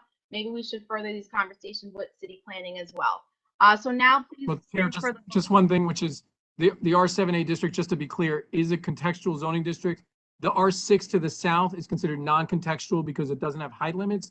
But the R7A, R6B, R7B is all that is considered contextual to them, but it's not contextual to the community. Thank you so much.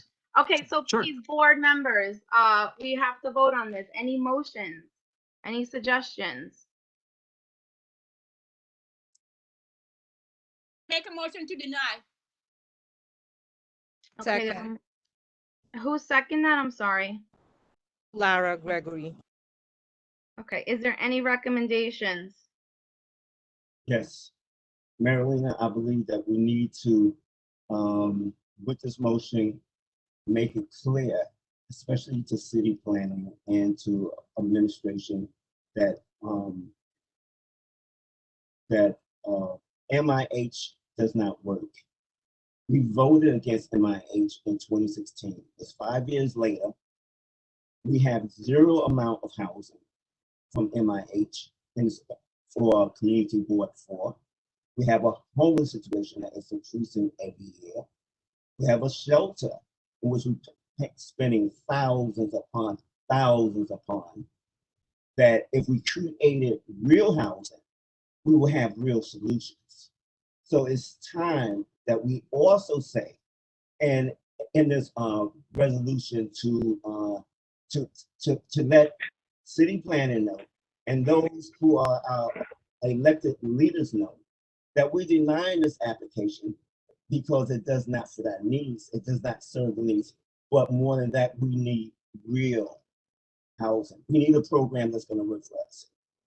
MIH could work for a very rich, a very wealthy community. 130% of AMI is nothing to a very rich community. But this is a working class community. So therefore, it's important that we say to city planning and to the powers that be, that we deny it, not only because it is a developer, we deny it because the program does not serve the needs of the community. And it's time that they utilize other housing funds and meet and engage the community in real planning. We need to start looking at land trusts. We need to start looking at permanent housing. We need to look at HUD and the program. We need to look at Mitchell-Lama. We need to look at so many other things that will serve the needs of the working class. And we also need to look at contextual zoning. Why is it that our community continues to be overbuilt, overcrowded? Why? I think the fact that we have only one hospital in the area, that should send a signal to all the powers that be that it's time to build another hospital. St. John's is still available. I'm saying that in our motion, we should also include all that is necessary. Thank you, Alton. I think all the concerns that everyone has talked about, we should include in the recommendation. Also, the environmental concerns, and just basically all, you know, like everything that you said. I think you should factor in the environmental, and then also MIH. You know, you're still allowing a large amount of market rate rentals, and that just drives up the prices of real estate in the area, which forces people out. You have homelessness. You have crowded situations that we already have in this community, and this is why these things are happening. So we will include that all in the motion. I know there's a motion on the floor. It was seconded. There was recommendations. Does everyone approve this motion, or should we take a roll call? Is there any no's or any abstentions or any other recommendations to add?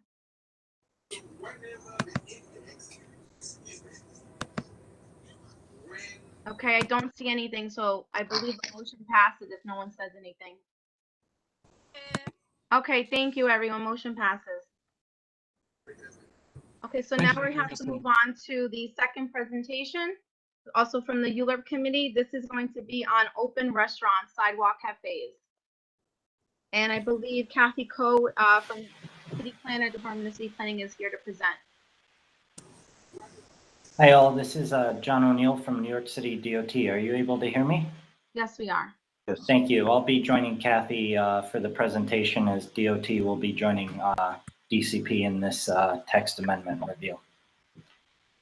Yeah, and hi everyone. Hope everyone's doing well tonight and staying healthy and safe amid these challenging times. I would love to share my content, but I'm not able. It's grayed out on my screen. Can I be given permission to share a presentation? Yes, Christina, can you please help Kathy with her screen? Yeah, give me 2 seconds. Okay.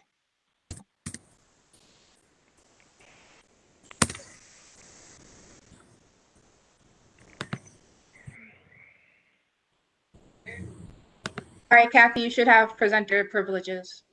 Perfect. Okay.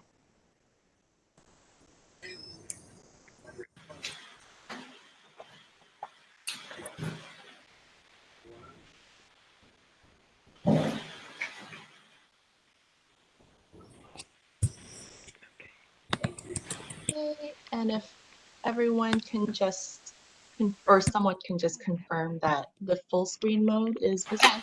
Yes, Kathy, you're perfect. Okay, great. So again, my name is Kathy Coe, represent the Queen's office. I also have here with me Teal Dellis, who has been the borough's liaison in this effort to help answer questions after the presentation. And we have John O'Neill from DOT to sort of give the background before we start talking about the text amendment that's up for a vote tonight. So I'll let John take over from here and just start us off. Hi everybody, my name is John O'Neill and I'm a borough planner in the Queensborough Commissioner's Office. I'm particularly familiar with your transportation committee, so hi Linda, Greg, and Matt. So for about the next 10 to 15 minutes, I'll be talking us through where things stand from a more programmatic standpoint with the permanent open restaurants program, which will continue to give restaurants the option of sidewalk and roadway seating for outdoor dining. And when I took a job as a transportation planner, I didn't necessarily think I'd be going into the restaurant business, but here I am tonight. And after 2 very difficult and strange years, we're here. So we're doing our best to keep the city's restaurants alive while also balancing community needs. And so the program will look to basically better balance the many needs of the street, sidewalk, and keeping restaurants and other users in mind. And we're going to take what has and hasn't worked in the past, both pre-COVID and now during this emergency when developing these future guidelines, which we'll be discussing tonight. And so I want to make it clear that while this presentation will cover both sidewalk and roadway dining, DOT and city planning are asking the board for tonight After this meeting. Excuse me, if someone is not speaking, please put yourself on mute. There's a lot of noise. Sorry about that, everyone. And so basically tonight, DOT and city planning, we're going to be asking the board for your opinion on the specific sidewalk cafe text amendment. Can you move to the next slide, Kathy?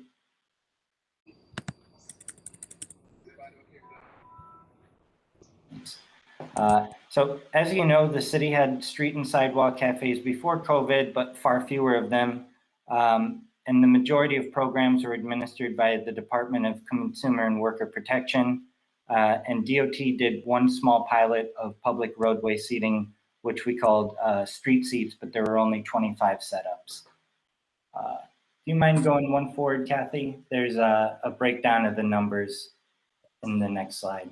So you'll see there was 1,022 sidewalk cafes, 100 small sidewalk cafes, 102 enclosed cafes, and 25 street seats. So at DOT, I dealt with the street seats. Next slide, please. So during COVID, New York City suspended existing rules through an emergency executive order, and DOT was directed to create the Open Restaurants Program, allowing restaurants to conduct their business in the public right of way. Since the launch about a year ago, over 11,000 restaurants have participated, which we've estimated to have saved about 100,000 jobs. And then we can move to the next slide. And so we've seen several successes and challenges over the past year. The successful elements of it, are that it's no geographies have been off limits. The program was really easy to access, and we encouraged heavy participation.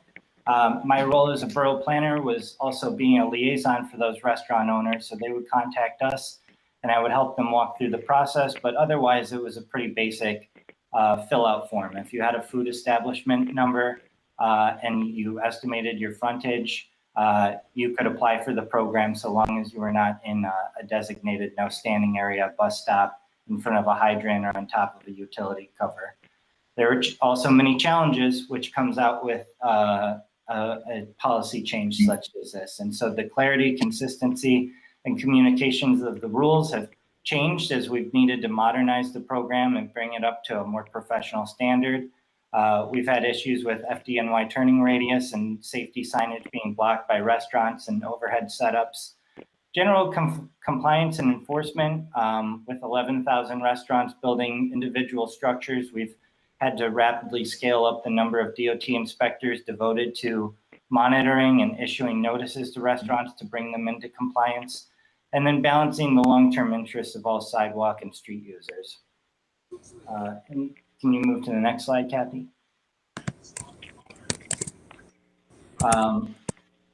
So, that being said, a little bit of background.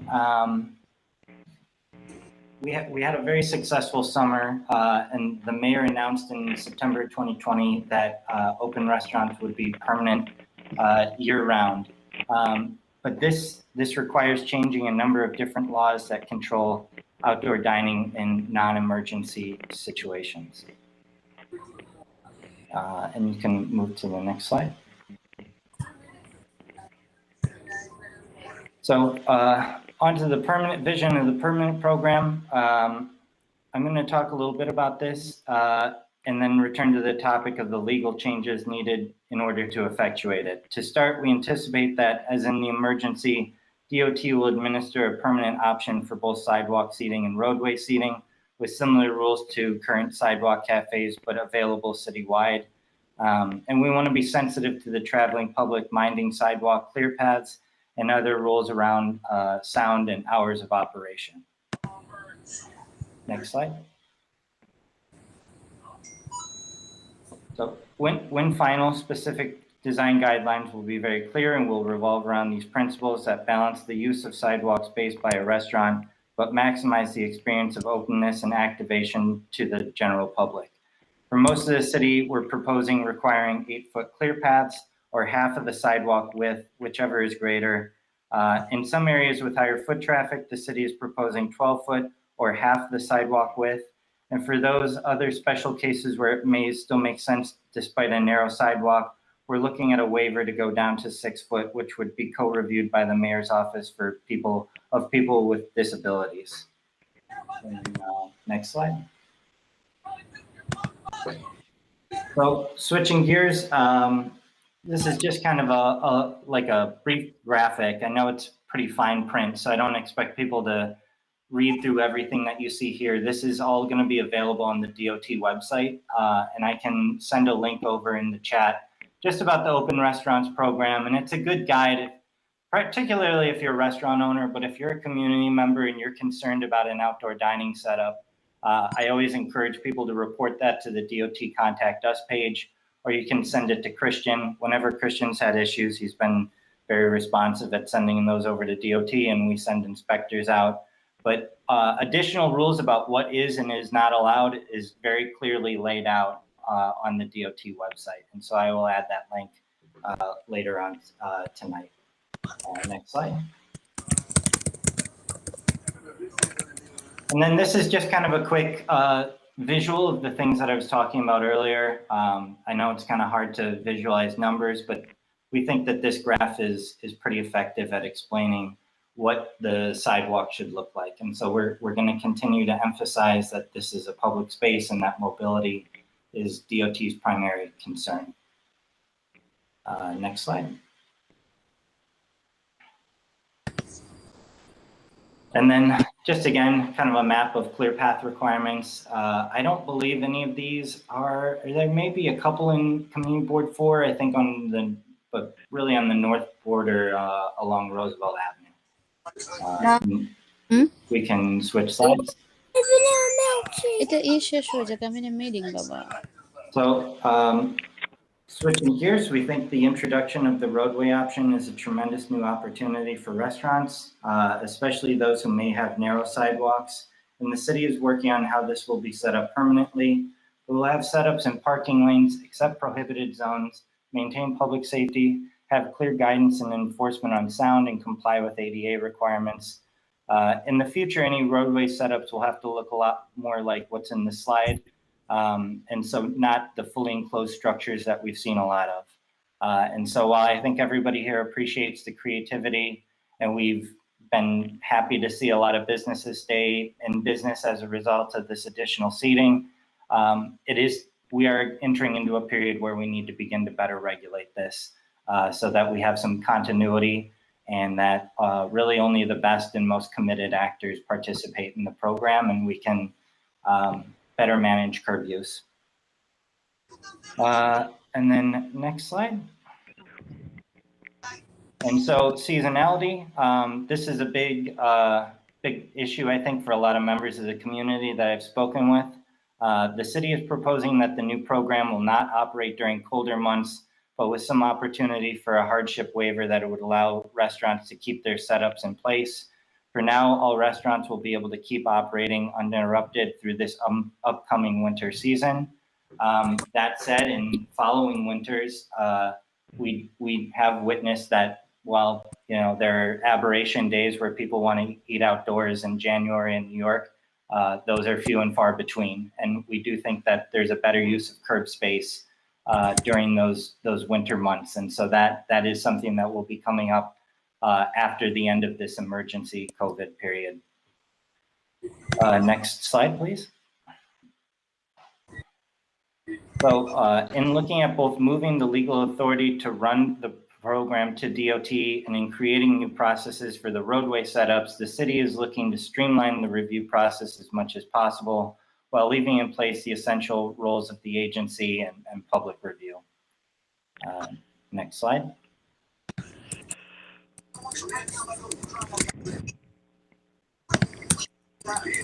And so to make this permanent program a reality, 3 steps are needed to advance it. First, the focus for today is the removal of locational prohibitions through zoning. It's key to unlocking the full citywide universe of applicability and consolidating control and accountability for the program under a single agency. We are also working with the City Council, who strongly supports this program, to enact appropriate legislation which will update the laws governing sidewalk cafes and then create a new set of laws and rules to govern roadway cafes.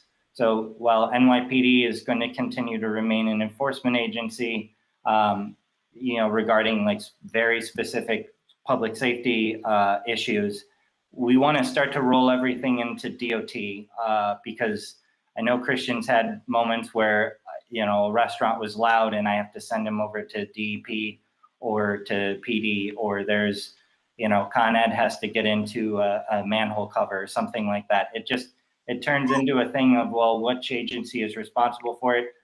We believe that it's best if this just comes through DOT and to the division within DOT, which will manage the program and the relationships with these restaurant entrepreneurs. Next slide, please. So following zoning and legal changes, we anticipate rulemaking that formalizes many of the program design and application details, and then a formal opening up of the application window for a new program. And so what you see here is just kind of a brief schedule of what things are going to look like in the future and how this rulemaking process will evolve. So though we are in our beginning a process of developing this future program, the current emergency program is expected to be in effect as is for the next year and a half or so. So sometime in 2022, we're going to evolve away from the program that we have now, and then ideally by then have this new application process established whereby we will see a much more regulated climate for curbside use. The expectation is that restaurants will have ample time to transition into a new process if they choose to, with minimal operational disruption. Changing zoning is the first critical step to making the program permanent. But as you can see on this timeline, there are multiple steps that are involved in developing a new full program. And at each step, we'll be collecting public input and additional review. And then my last slide. So COVID-19, as we all know, has really shaped the way that New Yorkers think about how our streets can be used, which has been a silver lining to the pandemic.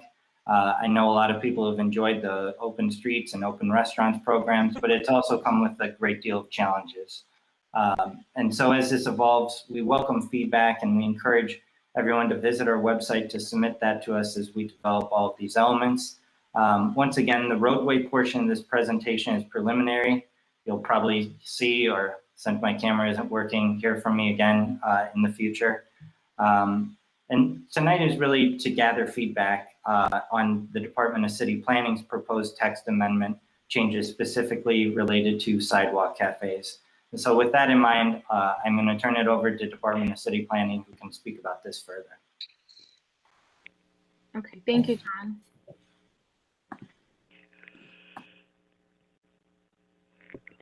Sorry, just needed a minute to unmute myself there.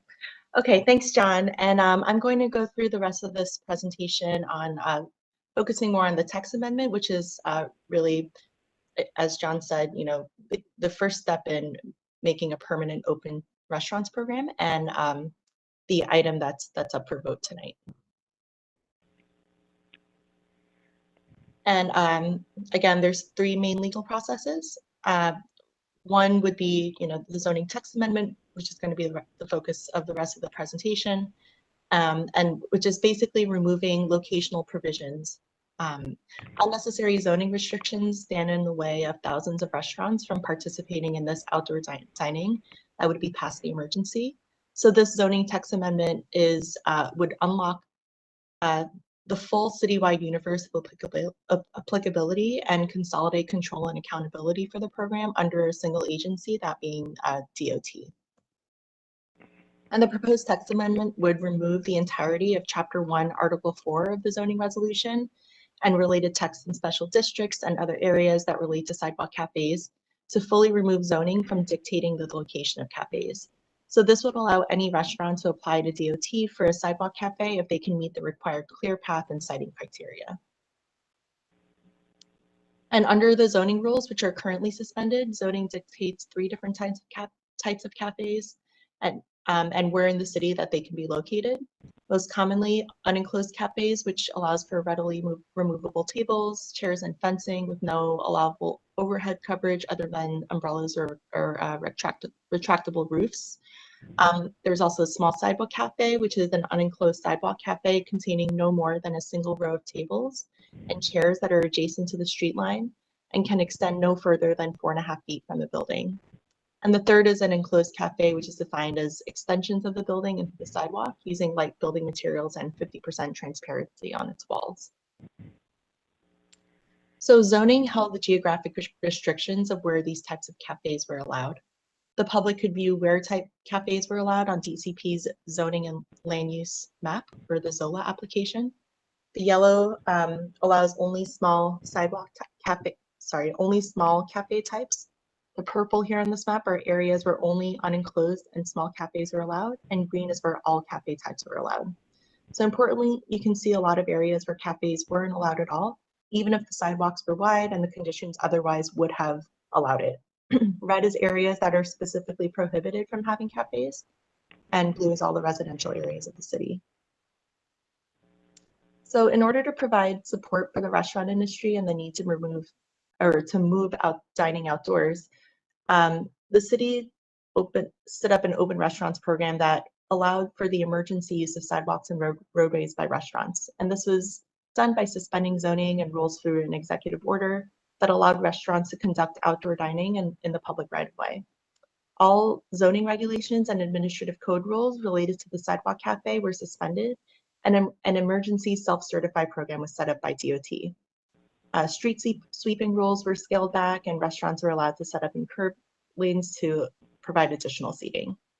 So to date, over 11,500 restaurants are participating in the open restaurants program, and in particular, the city saw a huge surge of outdoor dining in the outer boroughs. 10,000 of the restaurants use the sidewalk for their outdoor dining setup, and City Hall estimates that roughly 100,000 jobs were saved in the restaurant industry that could have been lost if the city had not allowed the move outdoors. Restaurants are still feeling pressure from the COVID pandemic, however, especially with new variants emerging, and long-term plans to support the industry are essential. During the emergency program, 2,500 restaurants were permitted in areas that would have been prohibited or limited under the existing zoning, but the proposed text will allow them as long as they meet the siting criteria that's outlined by DOT. So looking at the map on the right, in red are restaurants in specific areas that were prohibited by zoning. And these include commercial mid-blocks, certain special districts under elevated rail lines, or other named congestion areas.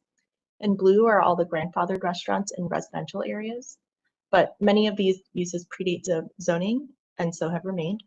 And we estimate that there are about 2,900 citywide and 1,000 participating in the open restaurants program. And yellow are cafes in zones that would have been limited to the small typology only. Sorry, just one more on the previous. So there's a lot of reasons why these areas were prohibited, but what we've seen is that cafes can work in many more locations other that go beyond what zoning contemplated. What's most important is a sidewalk condition and having enough room for pedestrians. So that's more of a siting criteria and not a neighborhood criteria. So we really think that zoning isn't working and that the physical rules would work much better. And now zooming into Community District 4. Pre-COVID, District 4 had zoning rules that allowed cafes in commercial districts throughout the commercial corridors throughout the district. Cafes were not allowed in the residential districts, what you see here in blue, and were prohibited under the elevated rail line along Roosevelt Avenue. And in the sidewalk cafe program that existed pre-COVID and the emergency open restaurants program, District 4 had one unenclosed cafe on 40th Road, Subway Latino, and an enclosed cafe, sidewalk cafe on 108th Street and Corona Avenue, which was very close to the VFW hall that the board used to meet for full board meetings. In the emergency program, District 4 now has a total of 177 restaurants using outdoor dining, 55 of which use the sidewalk, 14 of which use the roadway, and 108 of which use both. Most of these cafes would have been permitted to use the outdoor sidewalk dining provisions, with the exception of 54 that are specifically prohibited along Roosevelt Avenue and 28 that are in residential zones. So the proposed text would make sure that restaurant owners who took advantage of the emergency program in District 4 and across the city can continue using the sidewalk for outdoor dining pursuant to the proposed regulations. And other cleanup actions in the text include removing definitions and cross-references to cafes, removing text that precludes operable windows that service outdoor restaurants, and making sure that no enclosure provisions require that a restaurant to be fully indoors as a condition of its zoning district, and clarifying sidewalk widening text to make sure it doesn't conflict with the operation of the open restaurants program. So to summarize it all, we are at the start of a multi-pronged legislative process. The text that was referred out on June 17th was referred to 59 community boards and 5 borough presidents for 90 days, and we expect the text to come back to the City Planning Commission this fall. It's anticipated that City Council actions would be underway during the same period, continuing the process of updating the Sidewalk Cafe program and fully fleshing out the roadway Cafe Authority through a DOT rulemaking process. Also underway during the fall, and informed in part by community board consultations, would be a DOT design review process that City Planning would be involved with. And it's not expected that the full program would launch until late 2022 or early 2023 at the earliest if it's adopted, which gives a lot of time for restaurants to transition to the permanent program if they choose to. So that concludes the presentation. So we're gonna open it up to board member questions, if there is any.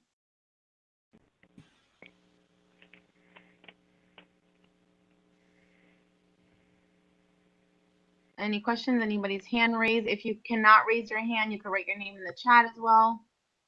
I have a question.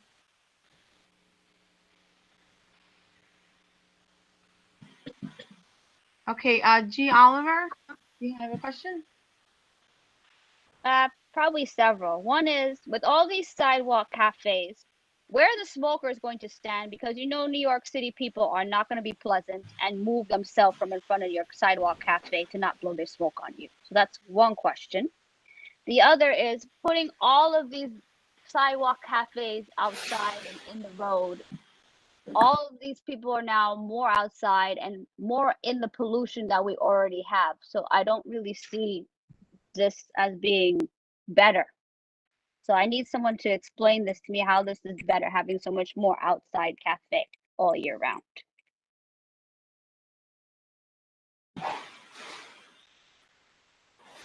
Well, I can take a stab at it. This is John at DOT.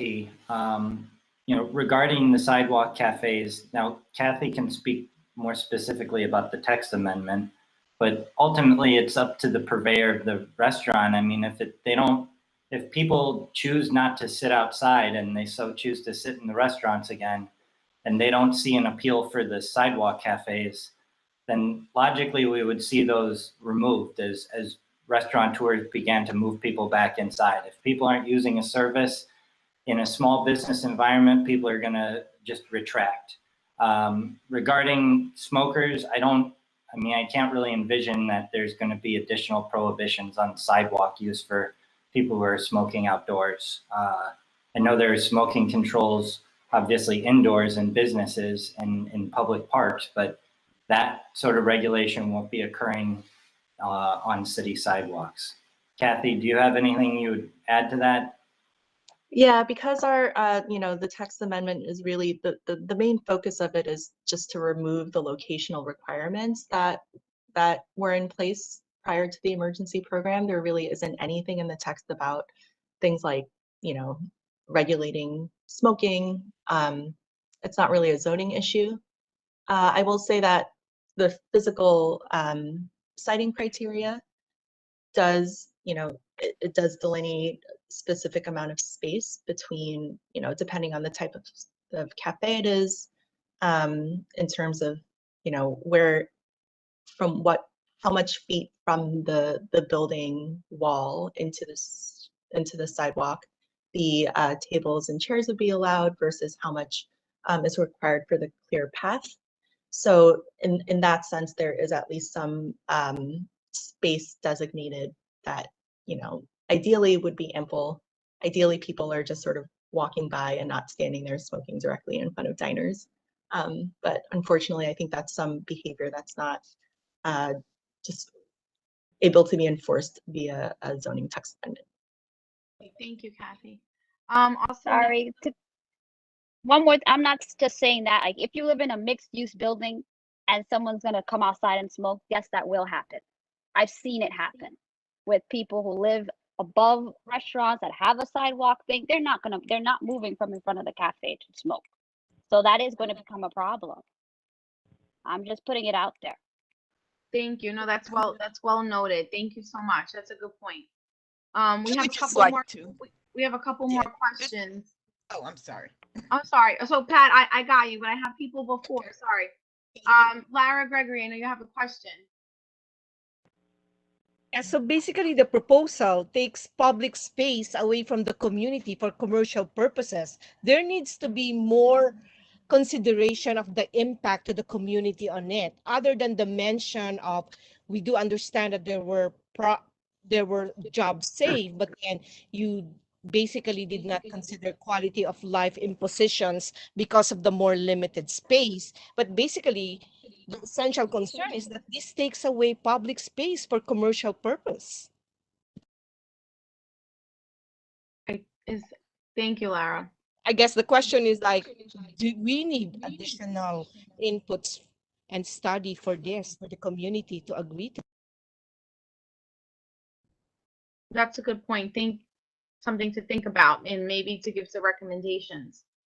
Thank you, Lara. Lucy Shalero has a question. Lucy, are you there? Yeah. Can you hear me now? Yes, we can hear you. Okay. The concern I have is that the landlords have come to me, or somebody falls. This has been asked of me quite often. And as for them setting up chairs and tables, they've actually passed their boundaries onto private property, or I should residential property. We call DOT on that?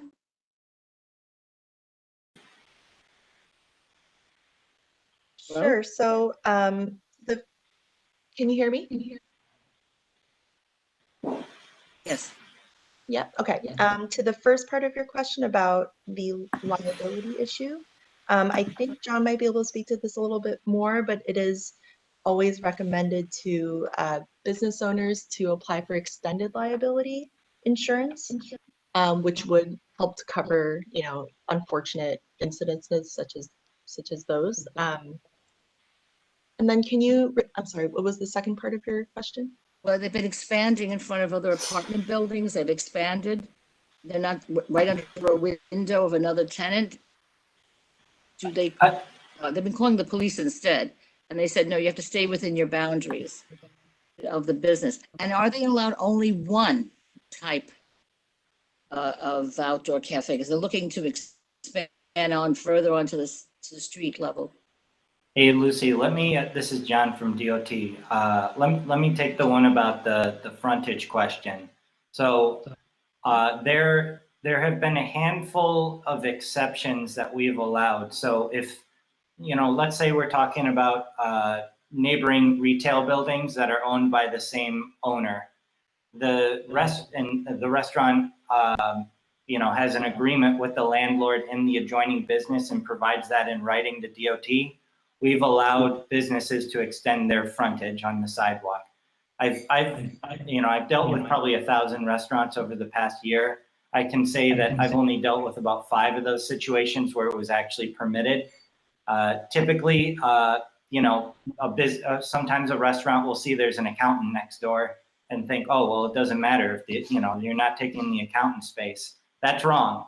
If it's not the same owner and the business owner on the first floor has not agreed to it, it is not allowed.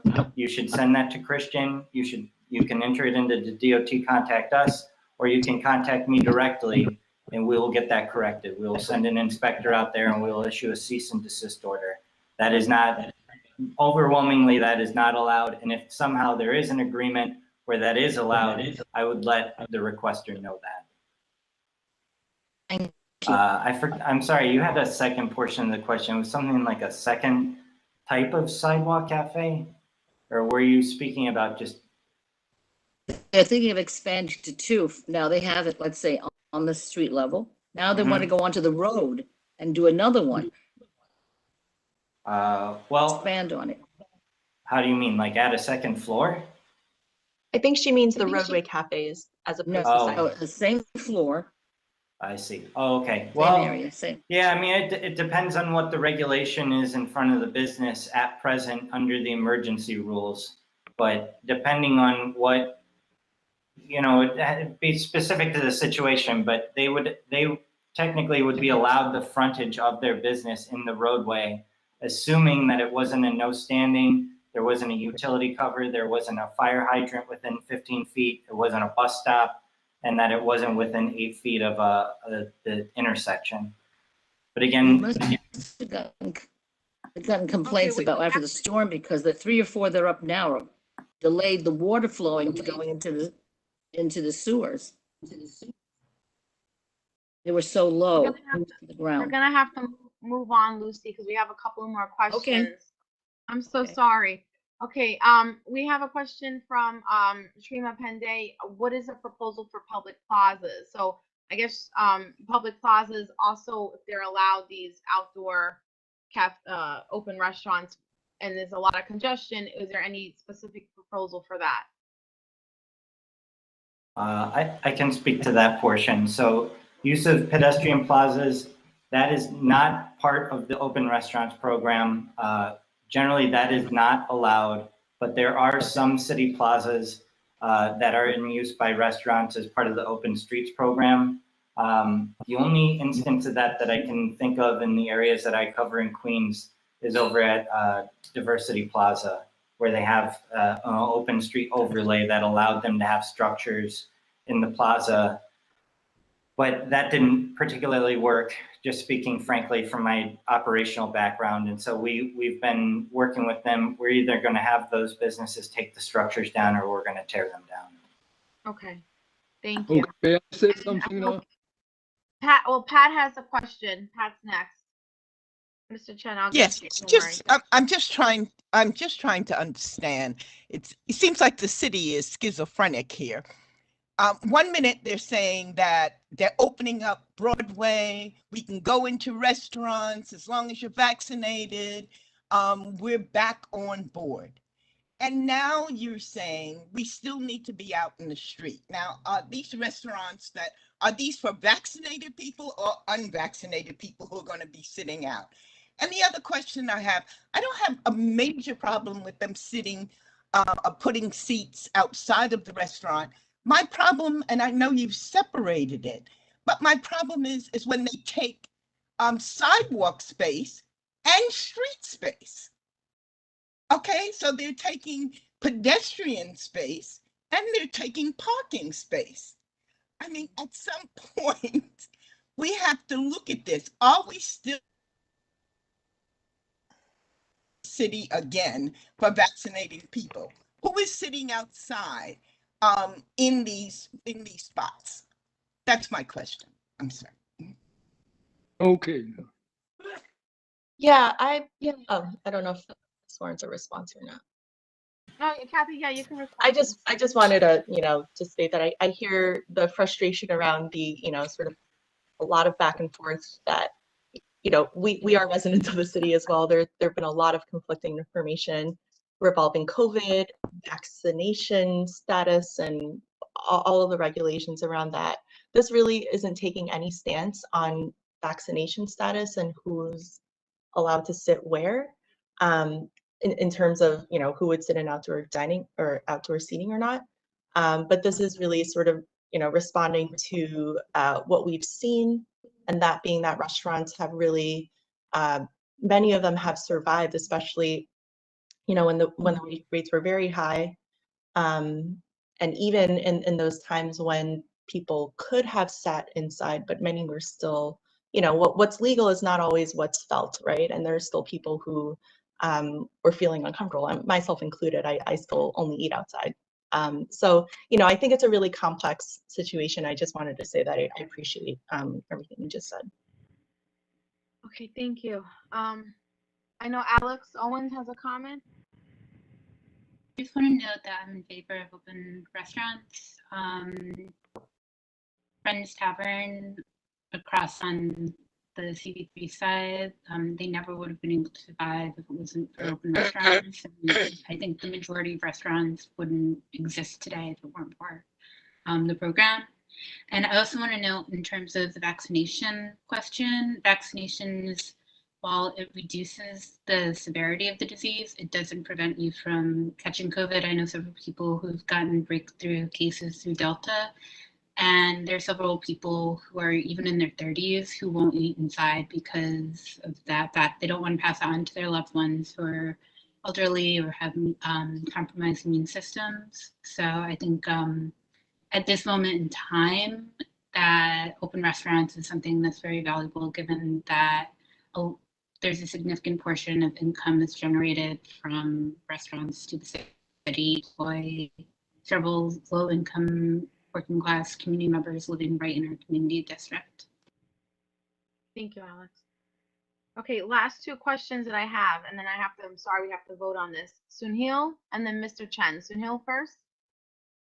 I have a question. So with so many rules and regulations and requirements for these restaurants, right, for them to have those outer space cafe, so I'm not assuming, obviously at the beginning, the appropriate agency will be enforcing all those rules and regulations and requirements for the restaurant.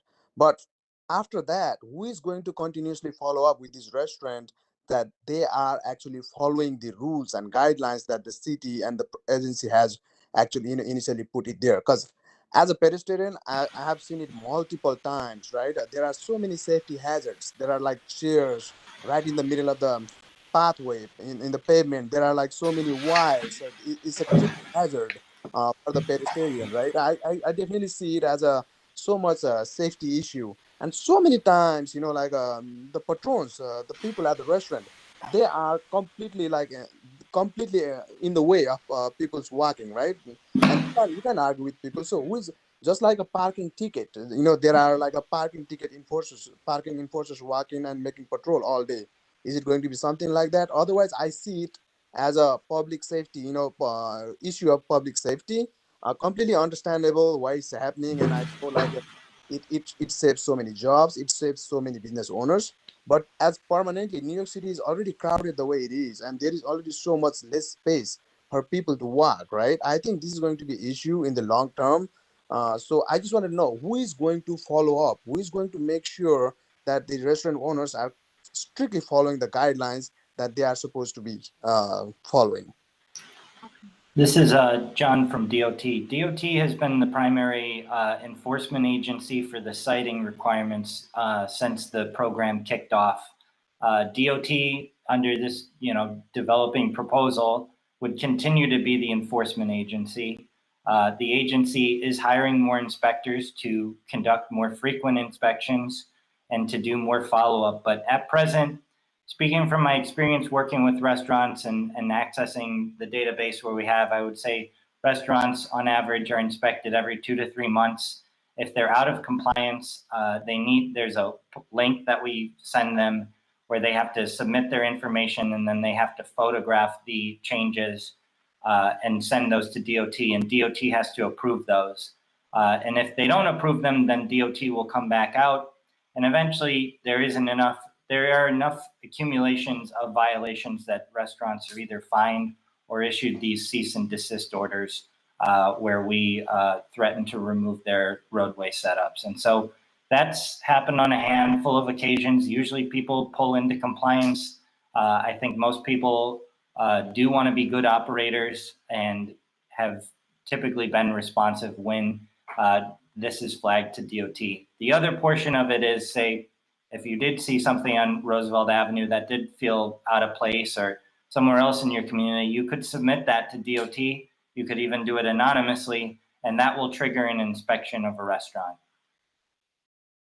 Okay, thanks, John. thank you. So, Mr. Chen, I know you had a question. We have to wrap this up, so we can't hear you. Oh, okay, thank you. And the things we consider a question, we have pros and cons, good points and bad points to think about. Always speaking the good point, I think because we know the restaurant owner, those entrepreneurs, getting very hard hit by this COVID. Okay, so they need a business and people losing money. So we have bring the economies up. This is our policy. That's good.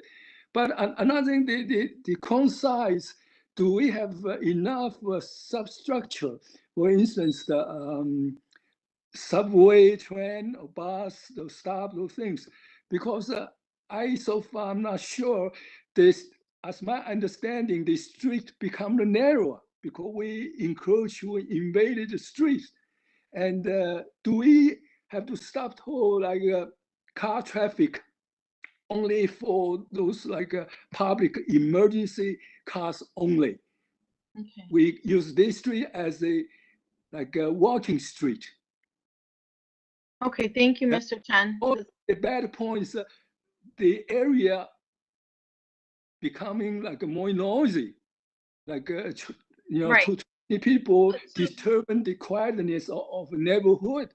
The people living upstairs may be getting disturbed. Right. So it could be either bad or good or bad. It's hard to say. Then you bring more like criminal, maybe the pickpocket or there's too many people and some drunkards and some, you never know. So how do we prevent that? Yeah, Mr. Chen, I totally get what you're saying, and I think this falls into the quality of life issues that everyone's talking about. That even though it's good for the businesses to survive, but it's also bringing some quality of life issues. I don't think they particularly have anything to answer about the quality of life issues for us, unless there's I will say, oh, Kathy. Yeah, I will say that yeah, working with DP, the city's design guidelines, but I just wanted to. This is something that came up at the land use committee meeting as well, that it wouldn't disrupt any existing infrastructure in a way that would be detrimental. And there are guidelines that would address issues like drainage and street trees and rain gardens, and would make sure that roadway setups wouldn't block catch basins and affect things like that. So I just wanted to sort of put that up there as well, that there are guidelines to dictate the design in such a way. Just to add on to that too, I'll add that within the emergency program, this program was a self-certification process. And so moving forward, there will be a little bit different rules and regulations that apply to the outdoor dining setups, but they'll also have to go through a little bit more rigorous process to get their permit to dine outside. And the community boards will be a part of that process. They'll have to come to the community board for review. So I just want to let you all know that you all do have a role in restaurants and the program with the dining outside, but also that some of the things you see right now that are very non-compliant will not be as much of an issue moving forward in the permanent program. Okay, thank you. Ashley, do you have a comment? Ashley, you still here? I'm here, yes. Thank you, Chair. Oh, okay. Sorry. I just wanted to make a comment. Speaking about small businesses, I think that these cafes, they've really helped a lot of our small businesses. They've had to make a lot of sacrifices. And so these cafes were able to help them stay afloat. Also, I think, I get the impression that a lot of people are conflating sidewalk cafe and roadway cafe. We're strictly talking about, this presentation, I believe, is about the sidewalk cafes. So, some of the issues that we're bringing up, I'm not quite sure would fall under this text amendment, but I'm in support of expanding it. I think with proper regulation, it could be a good thing for businesses, and it's a good option for people who still don't feel comfortable dining indoors. Okay, thank you. This is John from DOT. Just want to clarify, that's correct. That is what we came here tonight to talk about. The roadway setups, I understand why people are upset and why they're concerned and the issues they may have. You can forward those to Christian and forward those to me. We'll come back at a later date to talk about that. Tonight is only about this rule expanding permissions for sidewalk cafes in different parts of the city. Okay, thank you. So we do need to move on before we lose Madam people. Chair, may I'd like to make a motion, if I may, to support the text amendment with provisions included in our letter of support that we ask that DOT be encouraged to hire enough inspectors to allow for bi-monthly inspections of every restaurant, every sidewalk cafe. And all secondarily, that we explicitly say that we think that we encourage that noise complaints be delegated to DOT. In that's the end of my motion. And the reason for the second one is just so that you have one place to go with all your complaints, that they're not scattered to different agencies. So that's my motion. I second the. I second. Okay, so Ashley and Clara, you both. Can I just ask a question regarding the motion? Is the motion, Matthew's motion, that also noise complaints be directed to DOT? I just want to be clear. Yeah, so Matthew's he's basically saying that the noise complaints go to DOT and all the complaints should be going to DOT. So it's not a separate agency or you have to call another agency. It's all going to be directed to DOT. I think we should make that clear.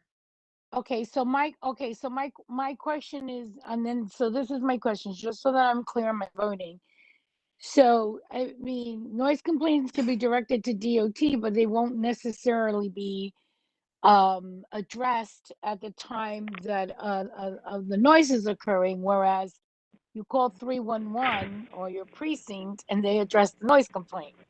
So I'm just wondering, is it in addition to getting the immediate help through 311, and is that what Matthew means, that to address that this is a ongoing issue with an outdoor cafe, the noise? Is that what Matthew motion? Hi, Sandy. My intention was that except for exigent, some kind of emergency, criminal activity or fire or something, that all complaints go to DOT to be addressed. If there is an existing urgent situation, then obviously whatever, if there's a fight or something, then obviously I would not think that would go to DOT and wait for the inspector to get to it. But if there's a concern that a particular place has a consistent noise issue, that DOT would observe it and just determine if there was an issue. That was my intention. Okay, thank you, Matthew. Thank you for clarifying that. Please, if anyone wants to take this to roll call, we have a motion on the floor. It's seconded. I'm sorry, and we have to vote on this. I want a roll call. Okay, we'll do a roll call. Chao Chung Chen. Yes or no? Yes or no? Well, yes is to approve the sidewalk cafe with those provisions. But how do we make the traffic more safe? It's not going to be on the. It's not for the streets. It's only for the sidewalks. But they're close to the traffic. If you let it. No. Okay, Mr. Chen, I know, but we really have to vote. So if you're not, yes or no, please. We just say like a walking street. If it's a walking street, That's okay. It's working. Only on the street, Mr. yes. Mr. Chen, we need a yes or no vote from you. You're only the first vote of 40 more members. Can you please vote yes or no, sir? Okay, yes. Thank you, Yes. sir. Cool. Linda Corral, Yes. Lorena Diaz, Yes. Michelle Dunstan, Yes. Michelle? I vote yes with some uniform vision, you know. Okay, perfect. We're gonna put all those provisions in there that Matt talked about. Ari Espinal. Leanne Bally. No. For me, I'm going to say yes. Kristen Gonzalez. Yes. Lara Gregory. No, we did say that it should be subject to studies on the quality of life impact. And we did ask for the data on the existing lawsuits against the city on account of this emergency sidewalk cafes. Asking for the lawsuit. Okay. How many lawsuits? Okay, so we'll note that. Maybe we can ask those questions. Dipindra Lama. Vinny Lasella.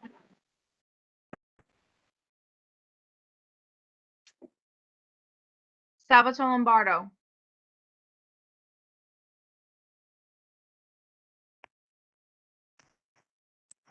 Vinny, I see that you're here. No. No? Okay. Oh. Carol Machuski. No. Sunil Mahat. With the motion that Matthew mentioned earlier. Okay, yes, that's what we're voting on. Yes. Patricia Martin. Yes, only because I want to support small businesses and restaurants. Thank you. Sylvia Martin. Yes. Matt McElroy. Well, actually, you made the motion. Edgar Moya. I think supporting our small businesses are important, so I vote yes. Thank you. Ruby Muhammad. Yes. Sandra Munez. Yes. Gurdeep Singh Narula.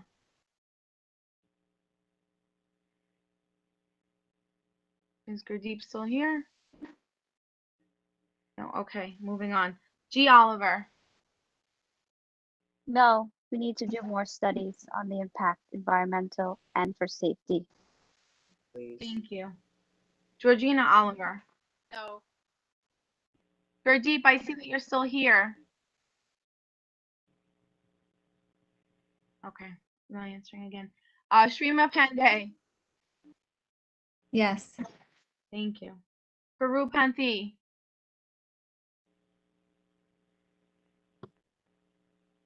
Okay, I raised the hand, but I did not get the chance to talk because I'm, that's why basically my main concern is more than 30% of the accidents in United States is due to the small trucks and other. That's why in the restaurants, if we do that way, might be my main is safety concern about that, how we have to impose the safety to the pedestrian rights and other things is make whole United States 30% fatality in our neighborhood due to the small trucks category of 3 to truck and buses category 3 to 6. And that's why in the infrastructure bill 7 and 8 is already they move forward, but they left the loophole. In the future, if we do like that way, might be there is a more difficult for the pedestrians' rights and bicyclists and other things. That's why I need to know whether they did risk assessment or not. Without doing the risk assessment in the future, I can't vote. If there is a risk assessment there, then I want to see. Otherwise, I am note of dissent. Either yes, no, no.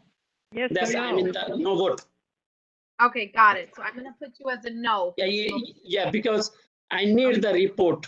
That's the risk assessment. More than 30% fatality in the United States in our neighborhood due to the, that's why if we do the, then very difficult to, like a traffic safety and violation, other things is the safety concern, means that's my, there is a more important people lives than other.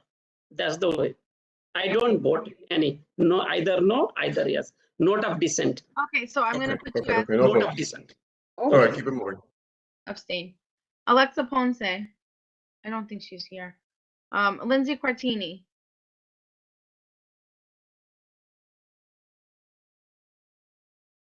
Okay. Ashley Reed. Yes. Oscar Rios.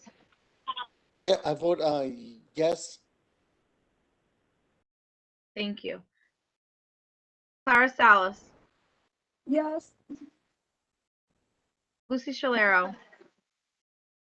I'm saying no, because I think it's too much for DOT or one agency to handle. The police can't even handle what they're doing now, and we give them everything, so it's too much. Okay, thank you. Red Sevilla. Yes. Ergen Sherpa. Okay. Alton Derek. Firmly no. No. You're no? Okay, thank you. No, thank you. Alton Derek Smith.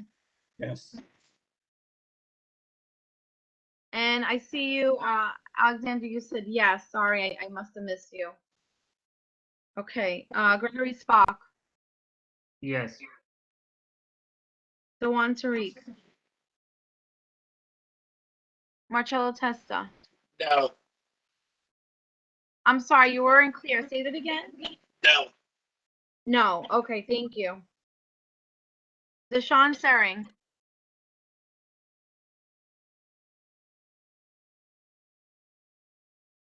Louis Walker. Yiling Wang. Minwen Yang. Yes. Okay. And one more time, Gurdeep. I know you're here. I didn't hear from you. Yeah, I say yes in the subject of the fire department. They have any kind of safety protection for the fire in case anything fire. They have to DOT has make arrangement for the restaurant any protection, or they have any kind of order to that they have fire extinguish those kind of things they have to be having for the safety purpose of the people. Okay, so you're saying a yes, but you're asking for those safety measures. Yes, that's it. Okay, thank you. And Lindsay Quartini, I know you're here. I didn't hear from you either.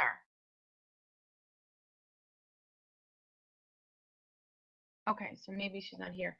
Okay, so we have 20 yeses and I have 10 no's.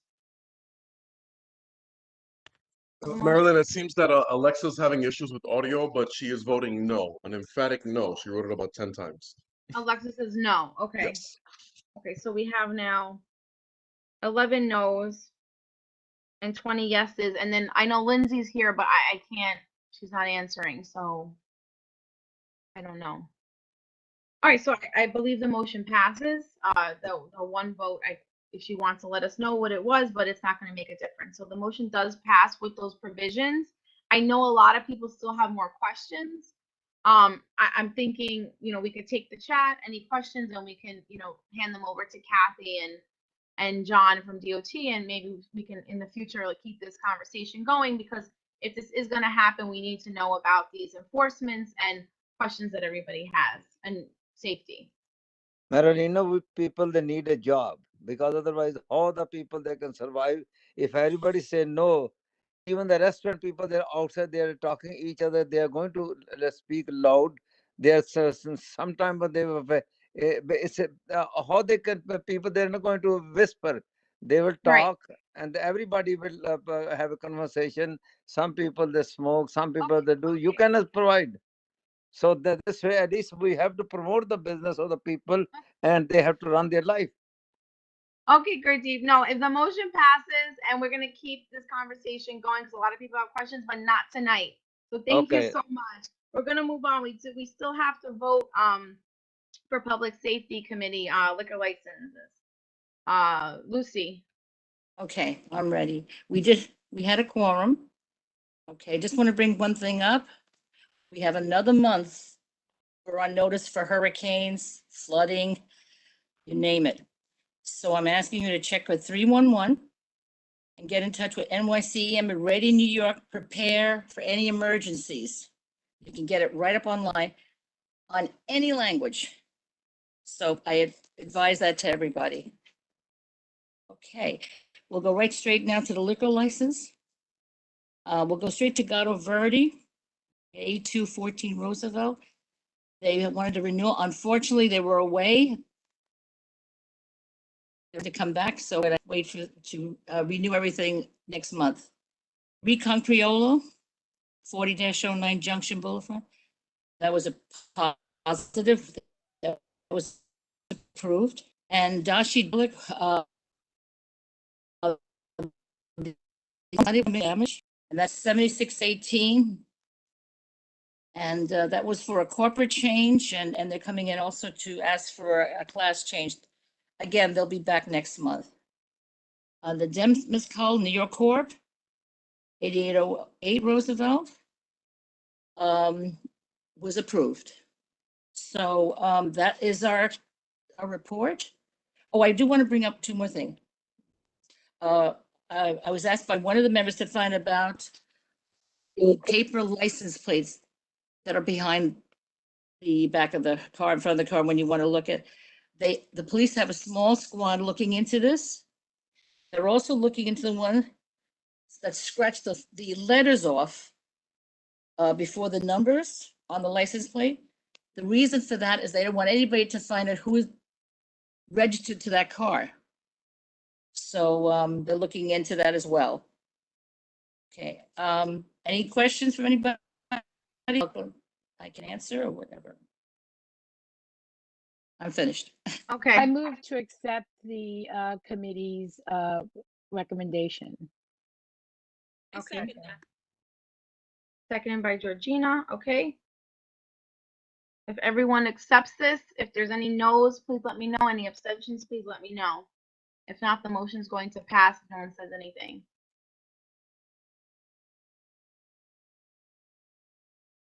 Okay, I don't see anything. Motion passes. Thank you very much. Thank you.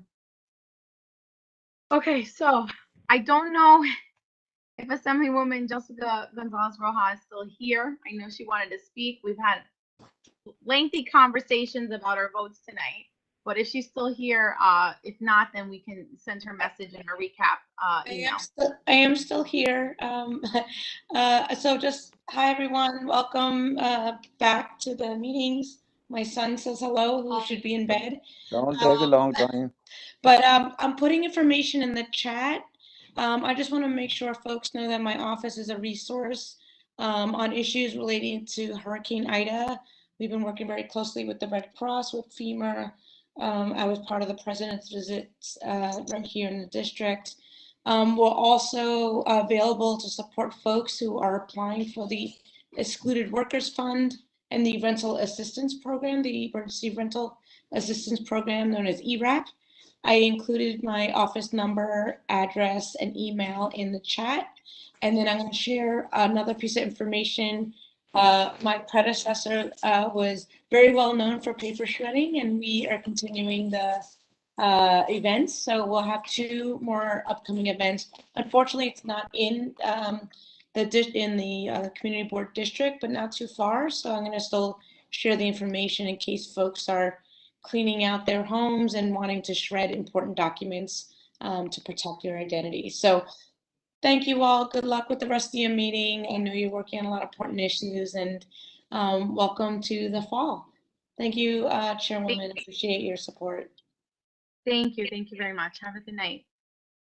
Okay, so we're gonna go to the committee reports. I know Lucy already did hers, so we'll skip over that. We have consumer affairs. Michelle?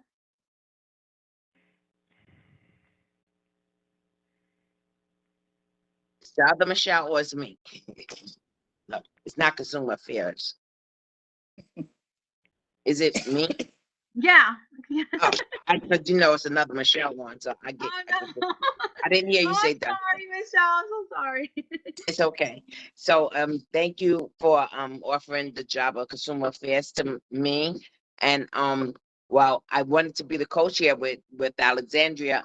And so since she's not taking a position, I did accept. And I did have my first you know, consumer experience.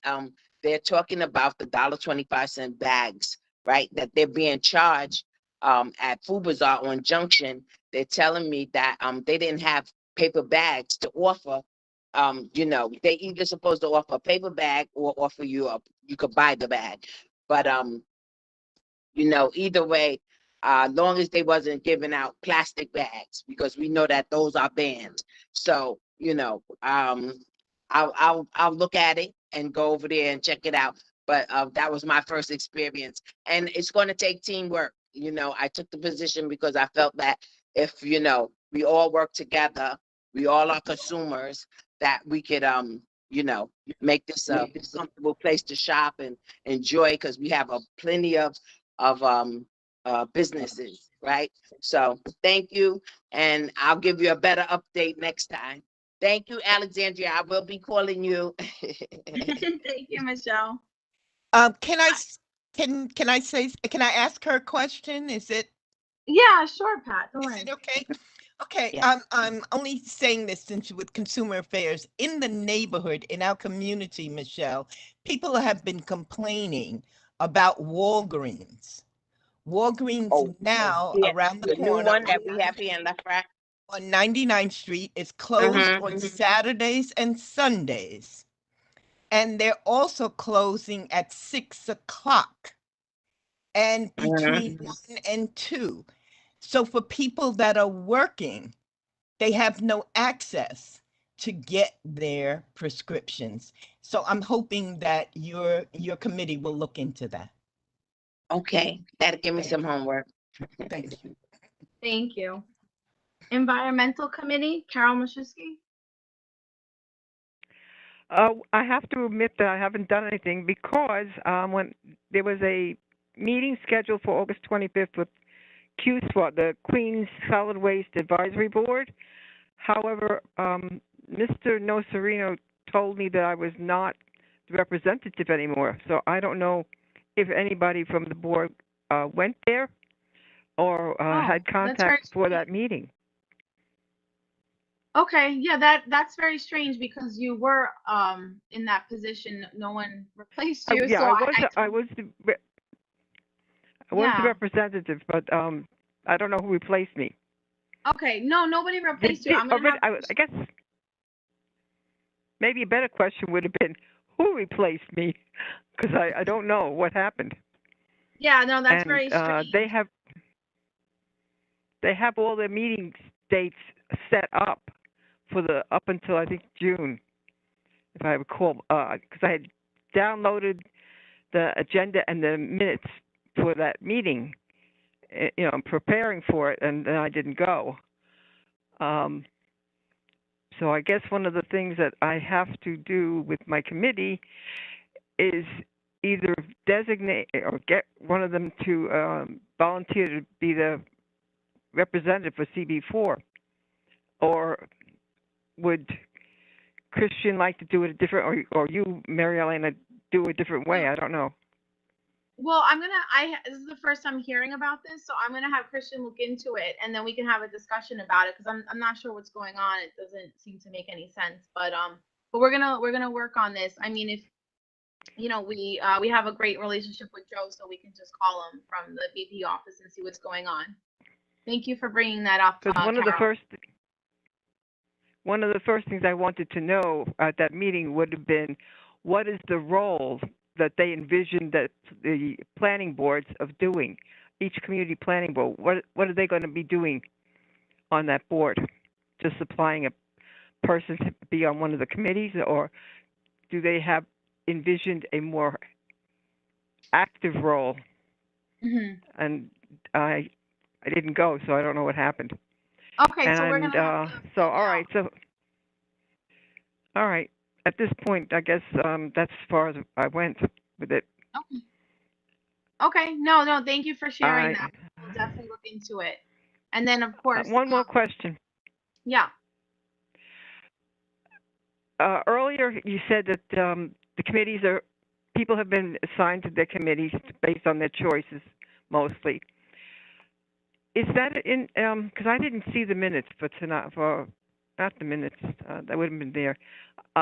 Was that list made available through emails or not? Well, the board office actually, everybody who was placed on the, whichever committee they were placed on, they got a email notification about which committee they were placed on. So everyone should have gotten an email. So if I want to know, all right. So if I want to know who's on the committee with me, I would have to call Christina or Margaret? No. Actually, since today is we announced obviously the committees, the board office will be sending whoever the chairs are of the committee a list of their committee members. That's me. Okay. Oh, all right. All right. Yeah. Then I'll wait to get the list then. Yeah, so that's going to be coming very soon. So yeah, just probably tomorrow. Okay. I know Christina's working on that. So yeah. All right. Thank you. That's it for me. Thank you so much, Carol. Thank you. Okay. Health Committee, Clara Salas. Hi, and I am very happy to be working with this community board, the health committee. And the first thing that I like to offer is that we can meet on the third Monday of the month. That's not a good day, then we can switch it. The members of the health committee are Roberto Diaz, Salvatore Lombardo, Sunil Mahat, Sandra Munoz, Edgar Moya, and maybe. And you will be hearing from me. I will be sending you an email.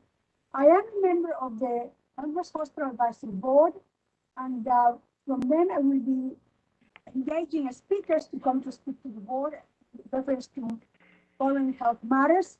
But if a member of the health committee would like to participate in any of the meetings of the Elmhurst Hospital Advisory Board, I will ask permission to see if they can participate in some of those meetings, so you can see what the process is like and what we talk about and what we do as board members at Elmhurst Hospital.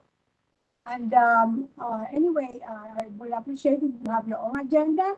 So when we meet for the first time on the third Monday of October, we have plenty to talk about. Thank you so much. Thank you, Clara. Parks, Ashley Reed.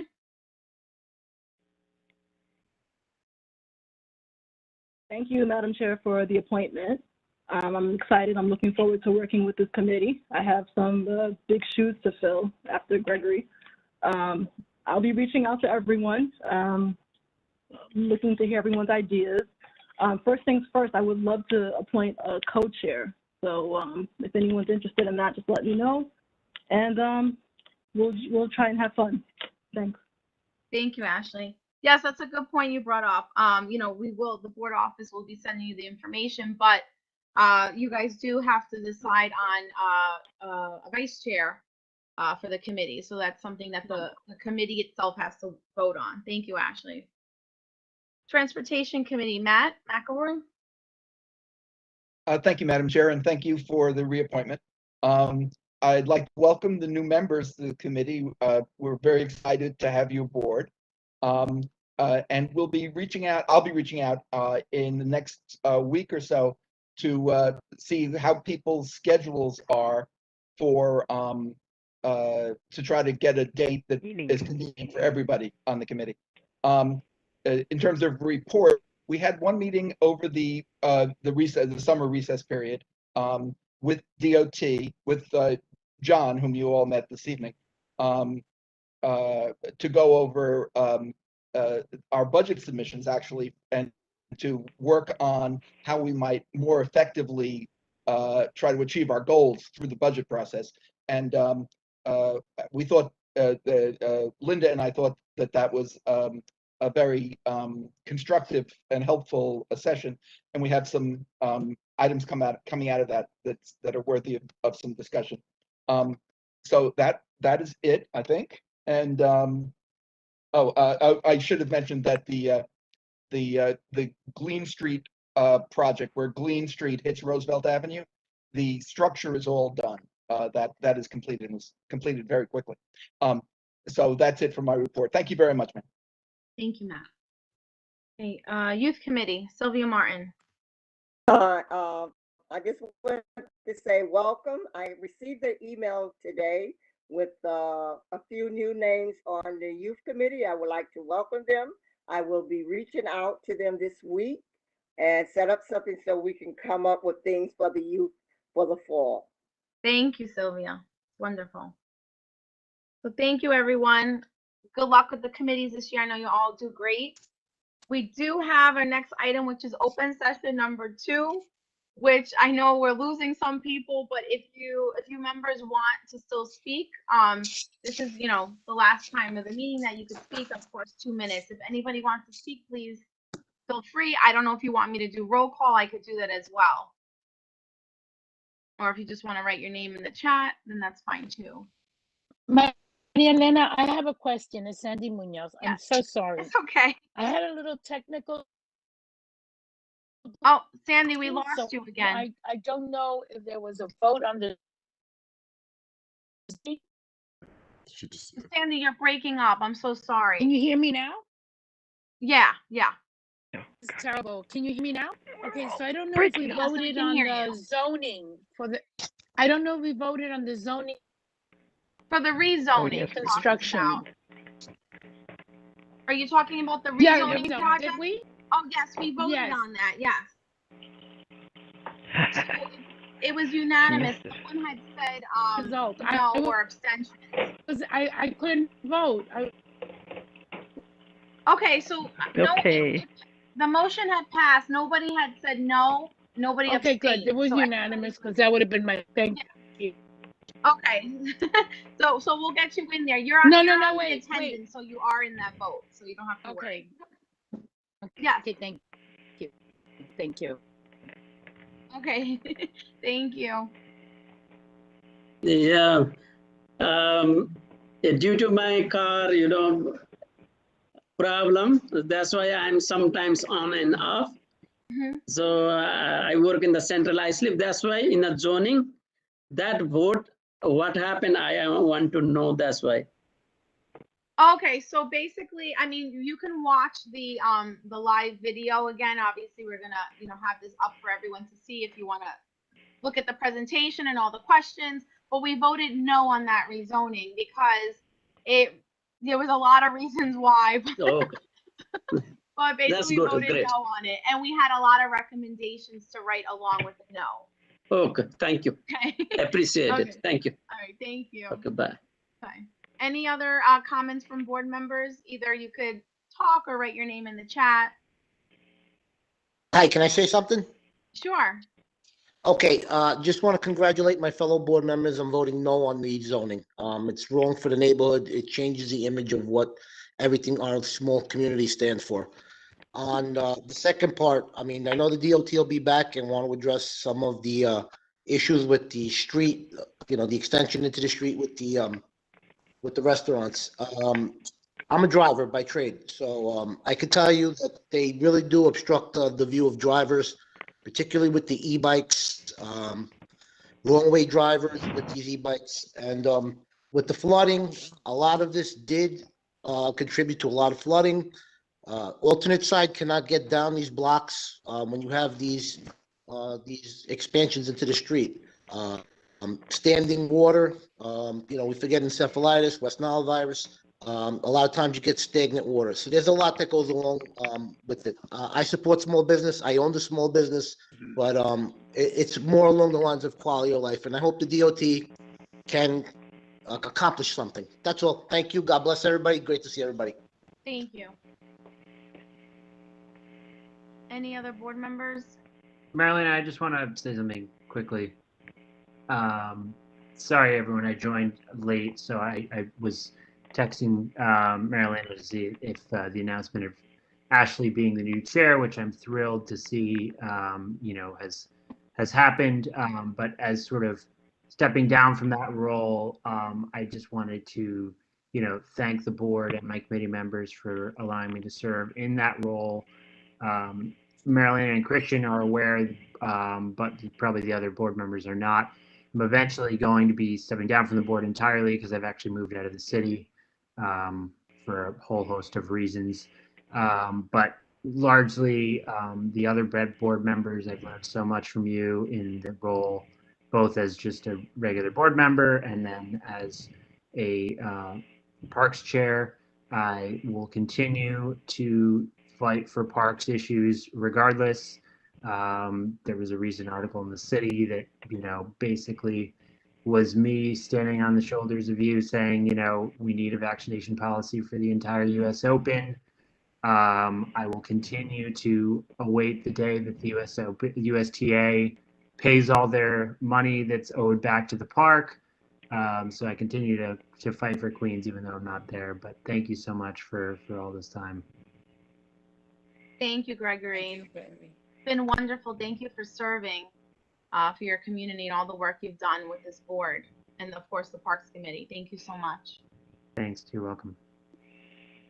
Yes, Yeah, Lucy. great job over the years. Thank you. One item. It's Lucy. I just want to let you know we had a lot of flooding in Elmhurst and Corona. Predominantly those that had apartments in the basement had water from the base floor to the ceiling. We had to get an emergency unit out to pump the water out. And the 110 precinct went on Junction Boulevard and Corona Avenue to open up the sewers so the water can get down because it looked like a river. Queens Boulevard looked like the Nile. We're talking about infrastructure tonight. I wish we had some pictures to show how heavy and thick that water was. So we were victims to this terrible storm. So if anything, be prepared. Thank you, Lucy. Okay, everyone. So I believe that's it. We're going to conclude our meeting. I need a motion to adjourn. Madam Chair, I make a motion to adjourn. Thank you, Edgar. I can do a second. Second. Thank you, Gurdeep. Okay, everyone. Thank you so much. It was a very long meeting. Thank you for staying with us. Thank you. I know And thank you're you for all your hard work. you are doing a good Thank job. you. But one thing I tell you, You which did a we are great very job. upset for the Good IDA. to see everyone. Thank you, thank you, thank you. I try. Of course, I want Thank everyone to you. be heard, so I try. Thank you, everyone. Guys. Good Thank job, you. Maria We'll be in Elena. contact. I'll be contacting the consumer members. Okay, thank you. All right. Have a good night. Good night, everyone.